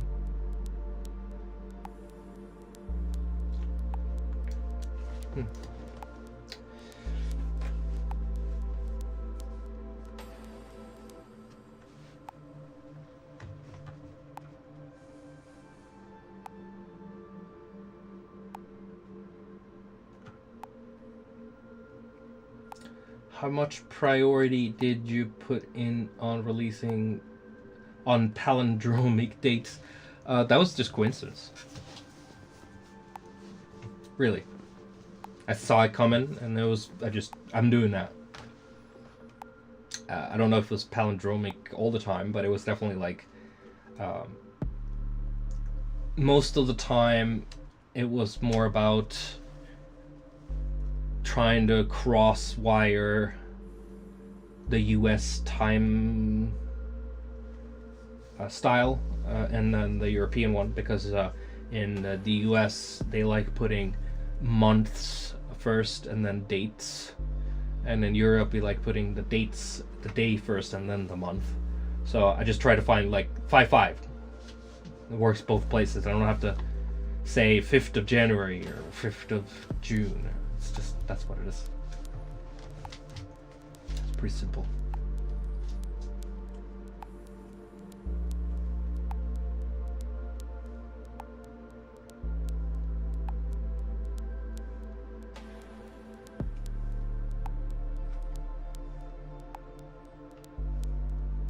Yeah, it's pretty cozy. It's called Dust. Unreleased lo-fi trap stuff I made back in the day. Live mixing, studio mixing. I don't understand. So live mixing isn't the same as studio mixing at all. Those are just called mixing, but they're not affiliated. Live mixing, you mean DJing? Because DJing is just 2 tracks that you're fading into each other or abruptly stopping to start the other. Mixing a studio, you have hundreds of tracks you're putting on top of each other all the time. So it's not the same thing.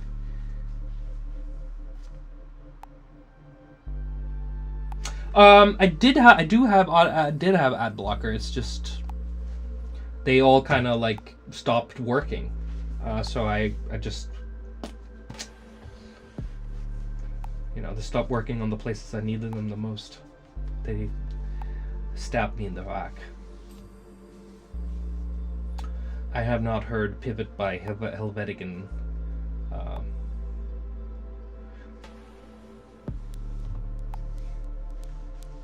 I've never heard of the artist before. What other jobs have you had? Ever worked in a grocery store or something? So I've worked a bunch of other jobs before. I worked at offices as like a mail order goer througher, where I'm going through mail orders from people, catalogs. And I've worked as a web designer. And I've also worked as one of those people that cut out images for catalogs. Before they had tools to do that, somebody had to sit there and cut out all the, the protein powder photos, cut out the thing and put it into a white background on the websites for the shops. So I did that for a while. So a lot of like office stuff. I think one of my favorite jobs before I landed on being a full-time musician was working as a designer for an event company, where I helped make 3D stuff for their events, where they would have like a bank and they would have a theme and they needed something cool on a big screen for the theme, and I would help them make that, or a little bit like a video clip for them and stuff like that. That was really fun. Working in like the it was sort of entertainment, but I got to make some cheesy 3D stuff. It's very fun. Yeah, so it's mostly like web designer. Let me think. The fuck else was it? I know I've been fired before. I have a feeling in my pocket. Just don't remember. God, I remember being fired. Just don't. I worked as a video game audio guy and a video game producer for a bit too. So mostly computer stuff, really. Not so much hard labor.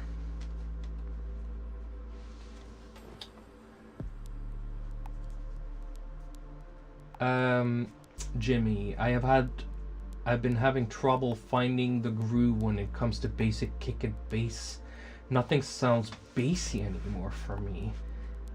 Even I don't reduce bass. That's a doozy. I don't know, bro. I don't get the problem. All kicks sound different. All bass sound different. All speakers sound different. All headphones sound different.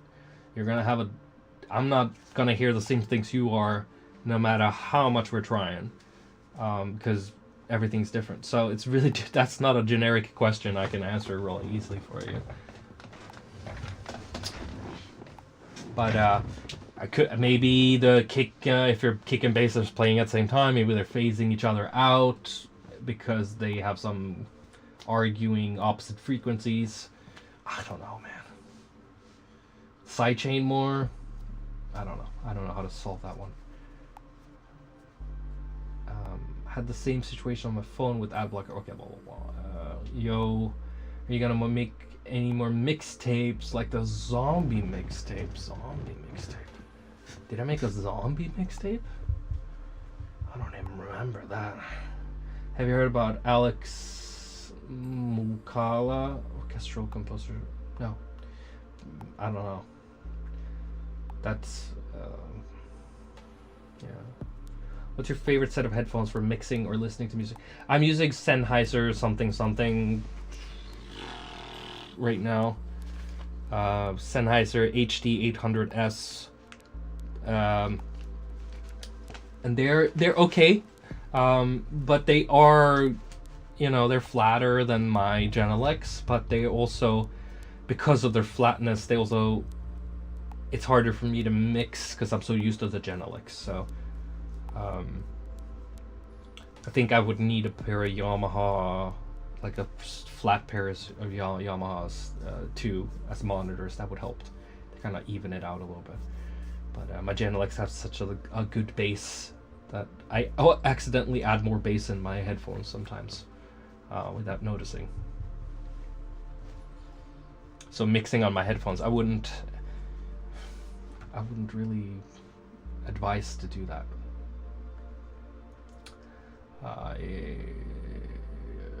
Yo, this is so strange. Savant streaming stuff. Wow, I agree. It's pretty weird. But you know, it's fun times. Like I think it's something really interesting to do, and to answer questions and to talk some shit, and get deep, get philosophical. You know, find the inner stuff easier to do with other people sometimes than it is sitting alone. Do you think the level of convenience we have with music today, DSPs, is affecting how people experience or appreciate music? I don't know, man. That's a tough one. I really think that most people are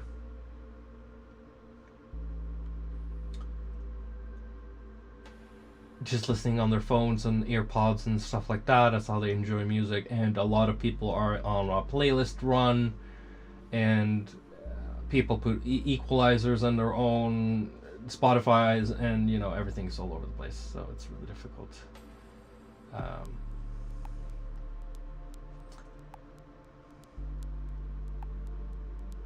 I've been producing music for around 10 years. All good when I work for others, but I can't release anything mine because I hate everything too. So that sounds familiar. I know people like this, and I know people who are like that. I mean, and I do work also easier for other people, because when you have direction, some people are good to, you know, producers, but you know, other people, some people can take direction better and survive off of taking direction more, being an engineer more than a creative, stuff like that, where you're kind of being told, we need this, or this is the vibe we're looking for, and it's easier to kind of have that as a starting point to go. So you're missing a big piece of being a musician or a music producer if you don't initiate those things on your own. Being a leader or having strong sense of aesthetics or style or sound is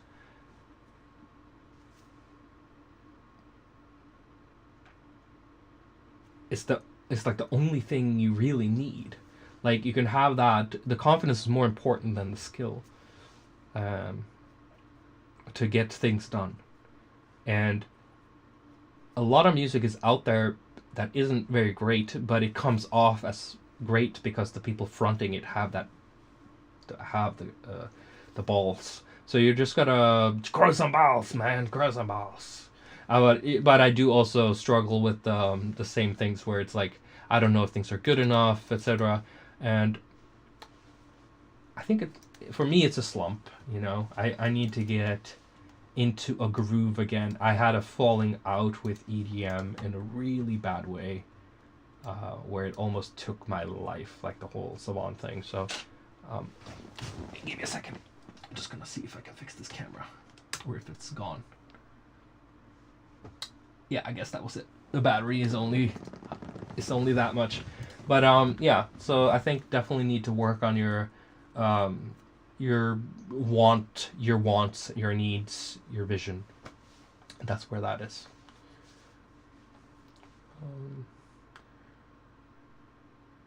Yes, I did a tutorial on UKF Music Makers, and I also did one with Future Music as well. Boom Bap 2025 is Boom Bap will always exist. It's the best. It's the best type of hip hop type of beat you can ever get. Will we ever get a sequel or spiritual successor to Jester? That's very ironic, Rob, because Jester was a spiritual successor to Alchemist. So that's that, I guess. I sidechain, Jimmy. I sidechain and I make it sound good, and I use a sub for the bass instead of the main bass to have the clean bass. So I've heard a lot of people say that that's a bad idea, and sometimes I do, sometimes I don't. I do it less now than I did before. Sometimes it's not good to kind of separate your bass from your sub material. Sometimes you want those things to be holistic and talk together. It's very 2014 bro step to slash your sounds off and put a sub underneath. So, I don't know. I don't know, man. It's difficult. If I was in the room with you, I could probably, figure it out. Genelec high end doesn't distort as most other... Listen, I can push these Genelecs so loud, I will go literally deaf. So they will never be louder. My ears cannot hear louder than what these speakers can do. My volume knob on my sound card is at 4% when I'm playing at my max. So if I put it to 50%, I would blow my ears out.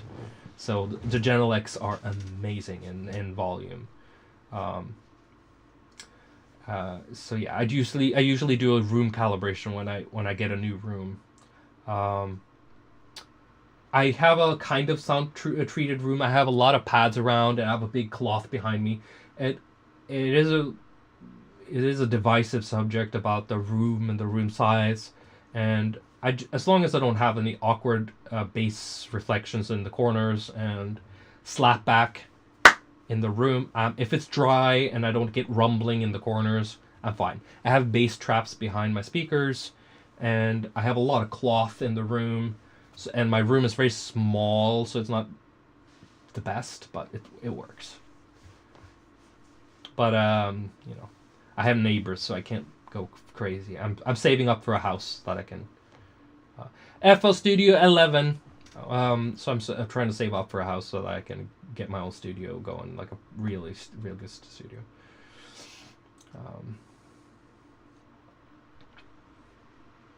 Oh yeah, I wanted to put on something in the background here. Oh, nice.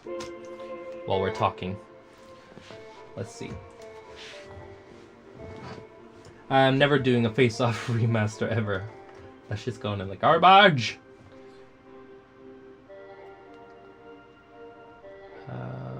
Oh. My chat crashed. Where we go? How many tracks will be on Hex 3? Yeah, it's gonna be more than 7. I think it's gonna be 8 or 9 maybe.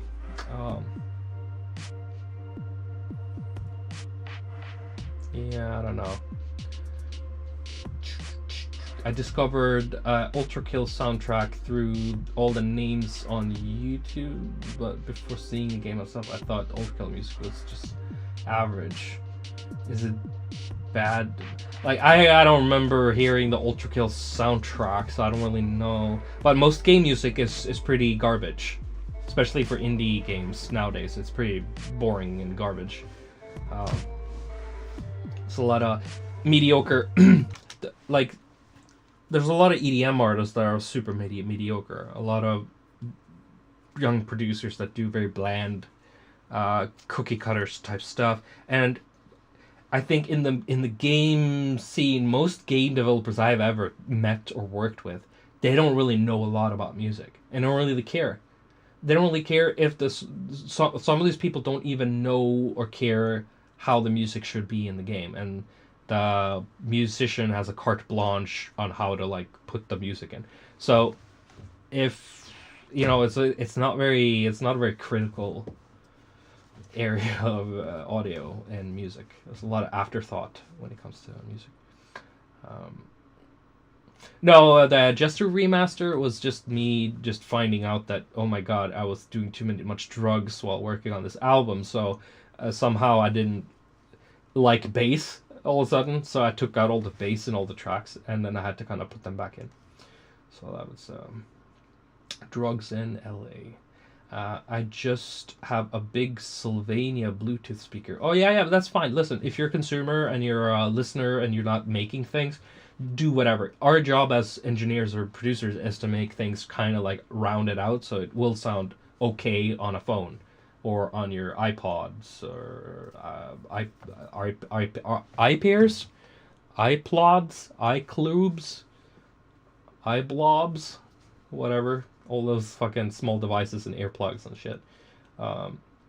If I put the knob to 0 on GLM and push it up on Apollo, okay. Any preferred plug-in Camel Crusher, Fab Filter, Pro Q? I think Fab Filter Pro 3, the 4 just came out. I have to check that out. The Fab Filter Pro Q3 is a goddamn miracle. The dynamic EQ, instead of using multi-band all the time, multi-band compression. It really took away my need to use multiband almost completely. Another plugin I use, plugins I use a lot are these. Let's see if we can we go to the web address here? Yeah, Melda Production Free Bundle. It's a goddamn little lifesaver. This is one of my favorite reverbs. Putting up the complexity and modulation here. Oh my lord, I use it so much. What else is like effect plugin that is like K-Clip adds more of a master thing, and sometimes I don't even use it. But Ozone 11 I really like. A lot of these are saving my ass because I'm a terrible engineer. Like Clarity, and which one? Maximizer, of course, on the as a like I use it as a limiter on my master channel. I think those are the most important ones. I think one of the biggest doozies I made in a plugin purchase in history is Soothe. I thought it was gonna be like such a lifesaver, and it's one of the worst purchases I've ever done. Everything sounds like AI when you put it on something. Fucking trash. I know you can use it for, but the creative uses fucking sidechain a sound through it. No, it sounds like spectral garbage. If you want some spectral plugins, there are better ones out there. That one is complete trash. Using it to remove harshness. How about you fucking mix better? How about using a Fab Pro here and there?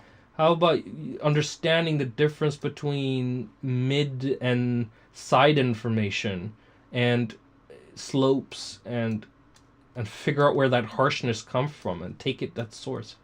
Fucking slop plugin on top of shit. Fuck it. So disappointed. But yeah. That's some of my favorite mixing plugins. Of course, these are my workhorses from the 10 years ago. This compressor, this gets still used a lot. I have some Valhalla, but it's the free one. I'm not so crazy about that reverb and never was.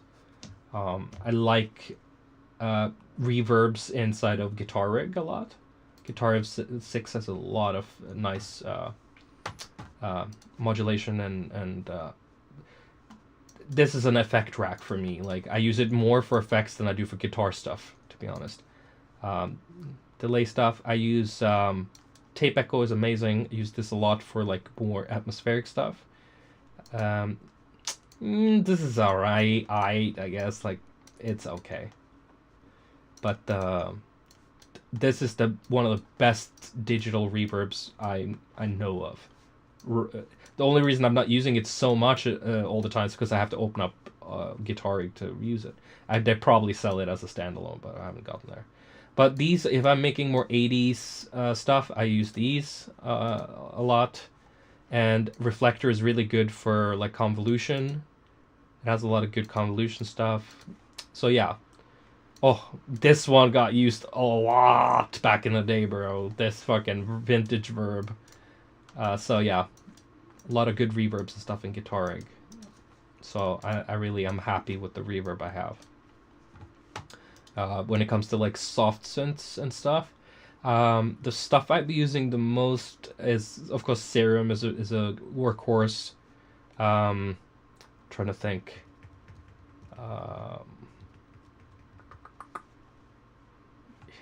is it mostly serum? Can it be something? Face plant, of course, using a little bit of that. Use Nexus sometimes. And definitely now that Nexus can let you make your own stuff in the background here, where you can add layer and make your own. Oh my god, listen. The cool stuff that you can make in here. FM, whatever. It's fucking amazing. FM. You can make FM synths, cloud. I haven't even gotten down to like all of this stuff. That granular stuff. You can also make it your own sampler. It has wavetables, just like user samples. You can upload your own wavetables, and it's, you've seen that shit before, right? So retro. There's a lot of stuff I haven't gotten to here, but you probably have to throw in some samples here. But it's just really nice to have this, because the audio engine's really good, and also the effect rack is extremely solid. Even the OTT is super tight, and the tools to adjust things is amazing. So when this came out, I was just like, okay, now it's time to actually use Nexus, for real, not just ironically. Now you can actually use it, like in a genuine way. And the reverb here is also great now. They've updated their reverb, so it's really up to par. I'm trying to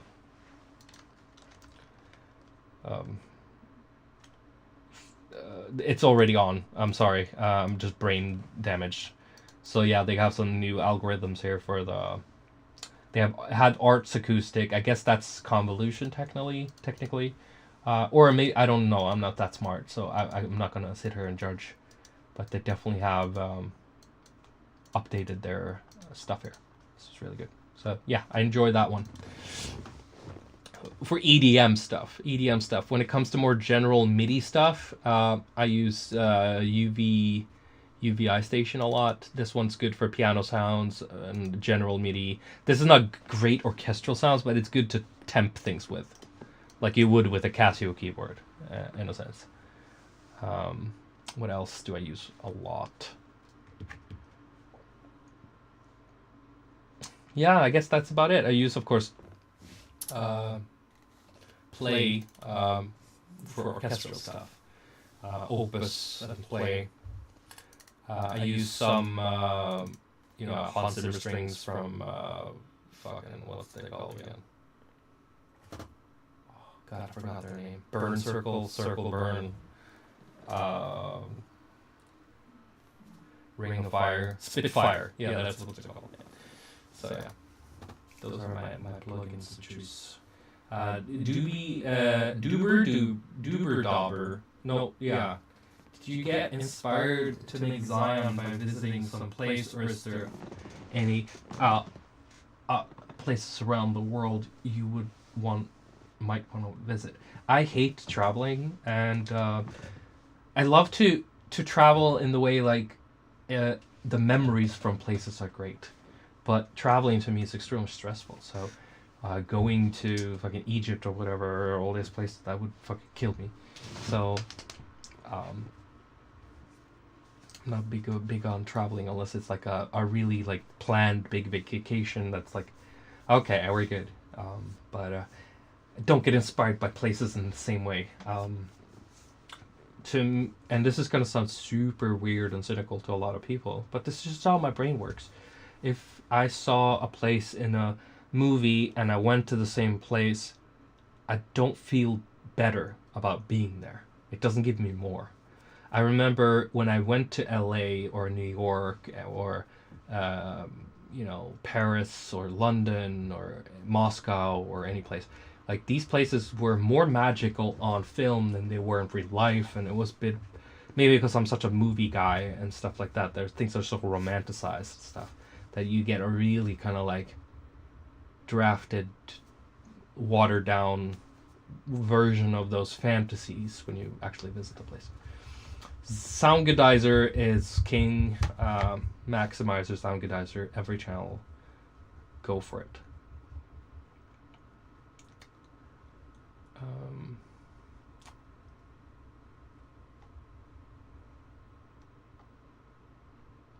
do you know Altiverb? I don't know. Native Instruments gave out the Realm plugin. Oh, I missed it. I would have loved to be getting that one for free because that one is such a workhorse and I use it so much. So.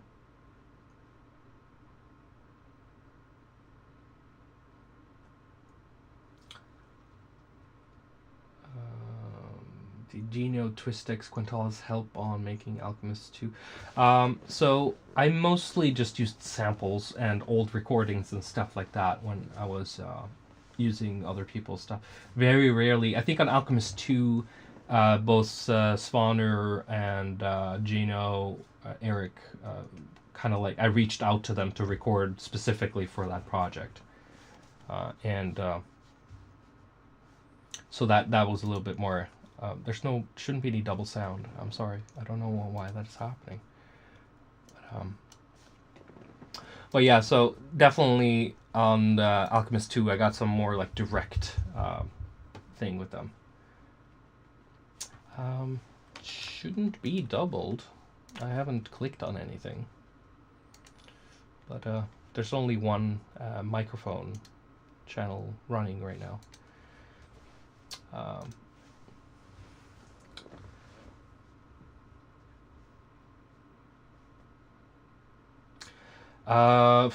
Plugins are expensive, so I don't buy a lot of them all the time. I just buy the ones that are really... the way I look at plugins is what I look at any type of software or work material that you're buying is that can I make a return on that investment by buying this, or is it just a toy? That's how I look at it. And I usually don't buy things that are just like fun. I don't know how I'm going to use it. I buy mostly workhorse type things, and I do trial period things with other things to see if they work. And a lot of the time, the more fancy plugins are stuff I'm never ever going to use. I don't like gimmicky plugins. I like the really like core, you make things from scratch type plugins, really. So not a lot of these AI push one button and those kind of plugins are not so much for me. Oh, favorite movie series? We'll have another talk about that some other time. Series definitely is Sopranos is on number one for me. Definitely.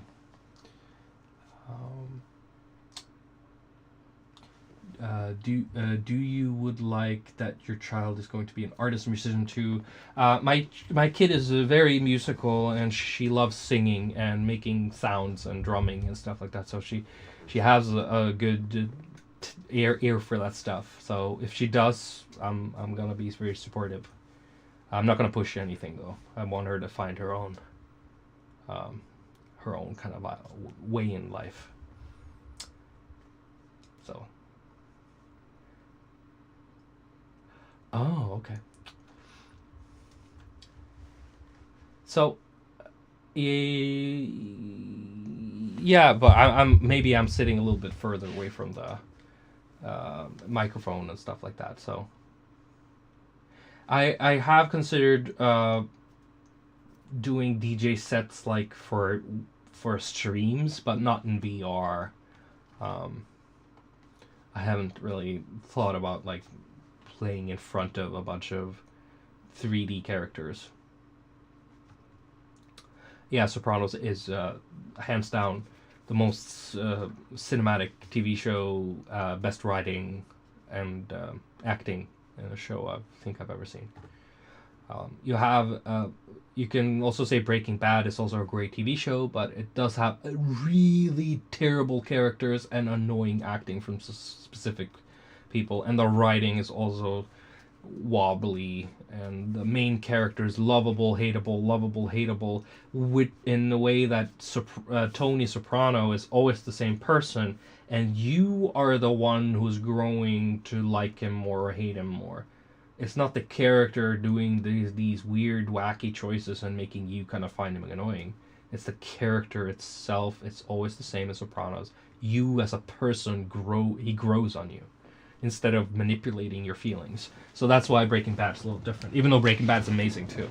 Better Call Saul is, I think, even better. Better Call Saul. I just finished Better Call Saul, my fourth viewing of that like last week. Fucking amazing. I love that shit. Sound discoveries. Are you talking about like sound design or music stuff?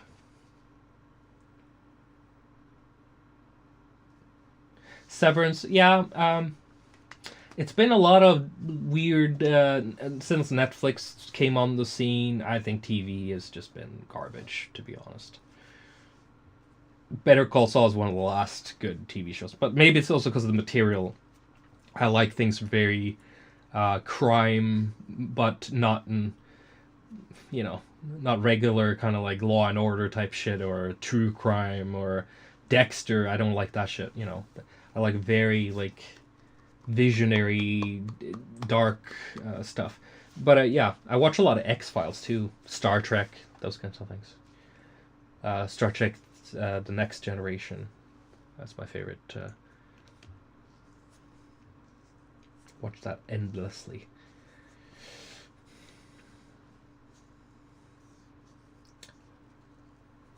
As a producer, if a video games or movie wants to be, what would be your conditions? I don't know. Fucking give me a job and just give me some money for it, and I'll fucking do whatever they tell me.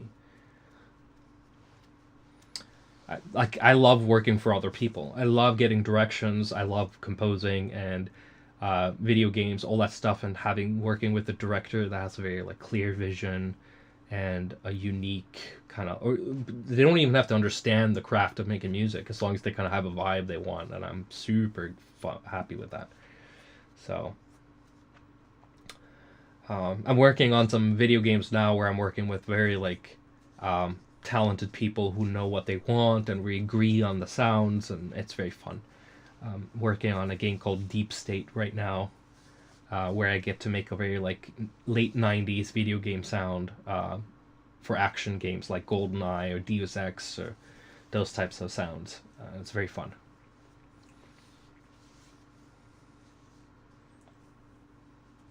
When I watched Better Call Saul, I watched Breaking Bad fully, and then I went over to Better Call Saul, and Better Call Saul is so much better. But I just don't like that. I like the gangster stuff more and less the teeny weeny lawyer goody two shoes type shit. I usually skip season 1 and 2 sometimes when I watch it just to get to the hardcore scary stuff. Where the gangster stuff starts happening. Loved your original soundtrack in Fruit Bus. I wish it was a little bit more prominent. I think it was not a lot of songs at the end of the day, and it's an open world game. There's also other composers working on it, so it takes a lot of time to kind of like weave your stuff tighter into the narrative and stuff, and I think I came on a little too late to. Stargate, the TV show, garbage. Throw it out. Farscape, I tried watching it. It's also garbage. Throw it out. Stargate the movie, amazing. Stargate the movie, amazing. Kurt Russell, James Spader, fucking killing it. That movie is amazing. Fucking precursor to Independence Day, which is also one of my favorite blockbuster cheese fests. But the TV show, fucking I haven't watched Suits. I need murder and sociopaths and stuff in my TV shows, like mafia or some shit like that. Gangster, mafia, big crime operations. I tried watching The Wire, but it just didn't click for me. Funk. Yeah, I like Brazilian funk music, but this kind of like bastardized Gen Alpha brain rot funk stuff. I don't know if I can. The digital cowbell type shit. I have tried, but I don't have a lot of fun with it. Pipe dream. If you get any manuscripts any of my manuscripts become successful books and a movie is made, you'll always be the first one. Thank you. The Black Dream soundtrack is okay. The director there was very, let's say, interesting. He had what he wanted to do. So I made 2 soundtracks for that movie. One that was great and one that he wanted. The one I made first was very scary, and he wanted cheese. He hated the word cheese. He got offended when I call it cheesy, but he wanted cheesy horror music, like over the top and 70s inspired. And I was a little against that because I thought since the film itself is so kind of on the nose and corny, having a very dark soundtrack is going to balance that a little bit, but I didn't get my way with that. So it's got the rating it has. But, it's fun. I had fun. I didn't say I have not seen Utopia UK. I have not seen Scavenger's Reign. I'm very picky about animation, and I usually don't watch animated shows unless it's extremely about the material and not so much about the animation. Like Archer, for instance, is a show I like to watch, and it's terrible animation on purpose. Expanse, I like the Expanse, but kind of not at the same time. It's very drama tropey, and it's very it's a hit and miss with the actors and the lines and the writing. The books are probably amazing, and the story is really good. It's just it's like a political drama. It kind of drags on a little bit too much.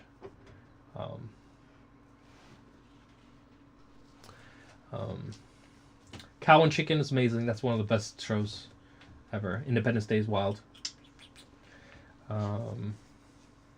It has like 50 characters. That's right. Marvelizations, yeah, no bueno. Iron Man 1 was okay. Spider-Man 1, 2, 3 was okay. That's it. That's all we needed.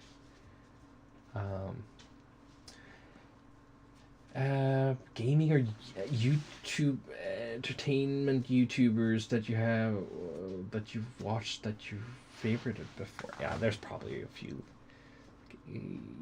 Yeah, it's like a 80s cowbell in the sampler, right? It's like it is possible to make it in Serum.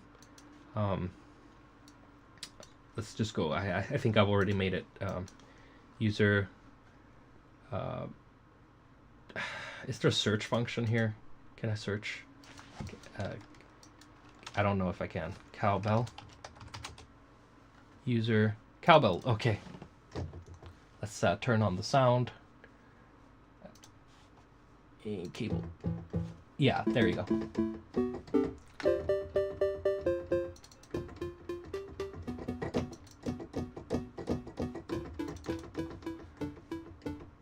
Yeah, so that's the... Oh, sorry.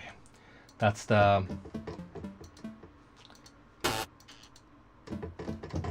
funk basic.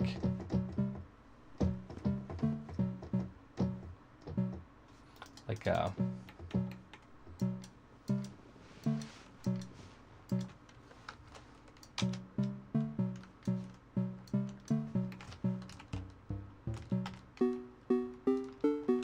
needs to be a little bit more detuned, maybe.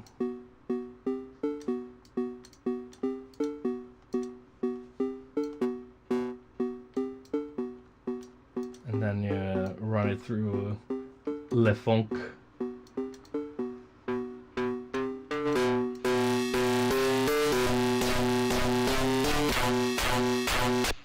I'm just joking. You should not run it through Le Funk. But basically the foundation of that stuff is there. Okay, that was gonna is a lot about TV shows and movies and stuff. We can save that stuff for some other time. But yes, I like a lot of these things: Firefly, Matrix, Street Sharks, again, Cow and Chicken, all these things.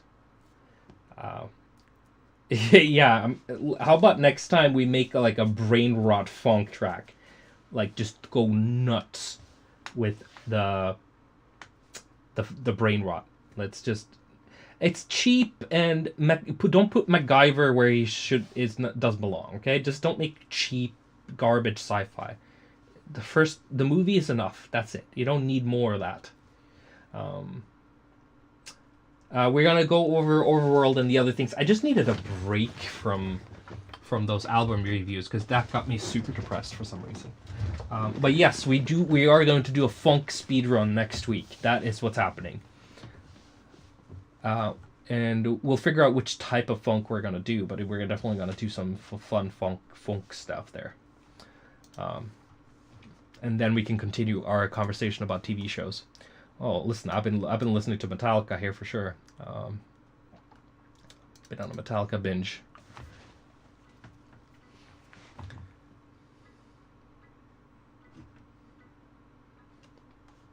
Yeah.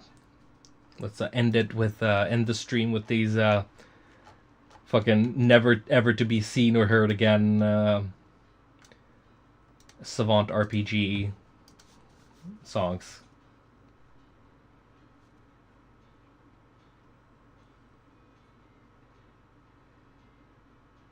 Yeah, I saw Raziel switching over to the funk stuff. Good for him.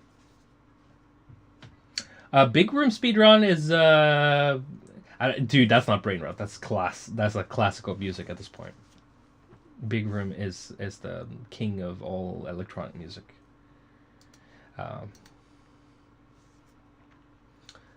Let's find another ending song. Shop. Oh no, it's on random. Stop it. We don't want no copyright strikes on Metallica songs. Let's see.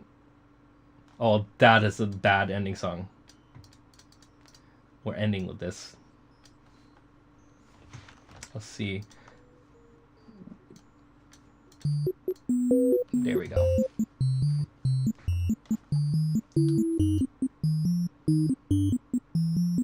Yeah, we're getting an outro. This is my outro tune. Fucking the cheapest Nintendo soundtrack ever.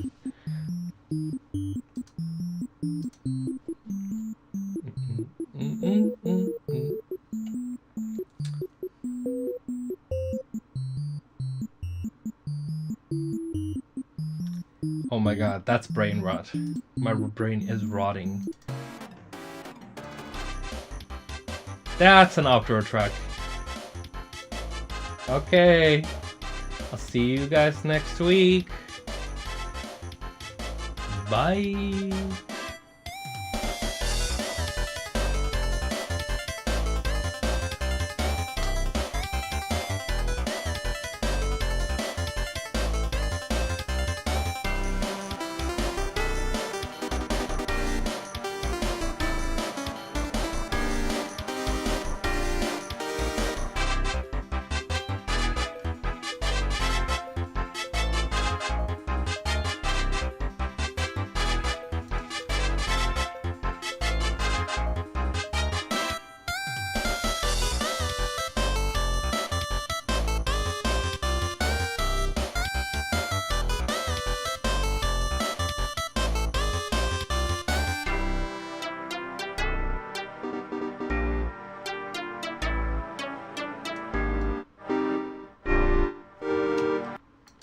Yes.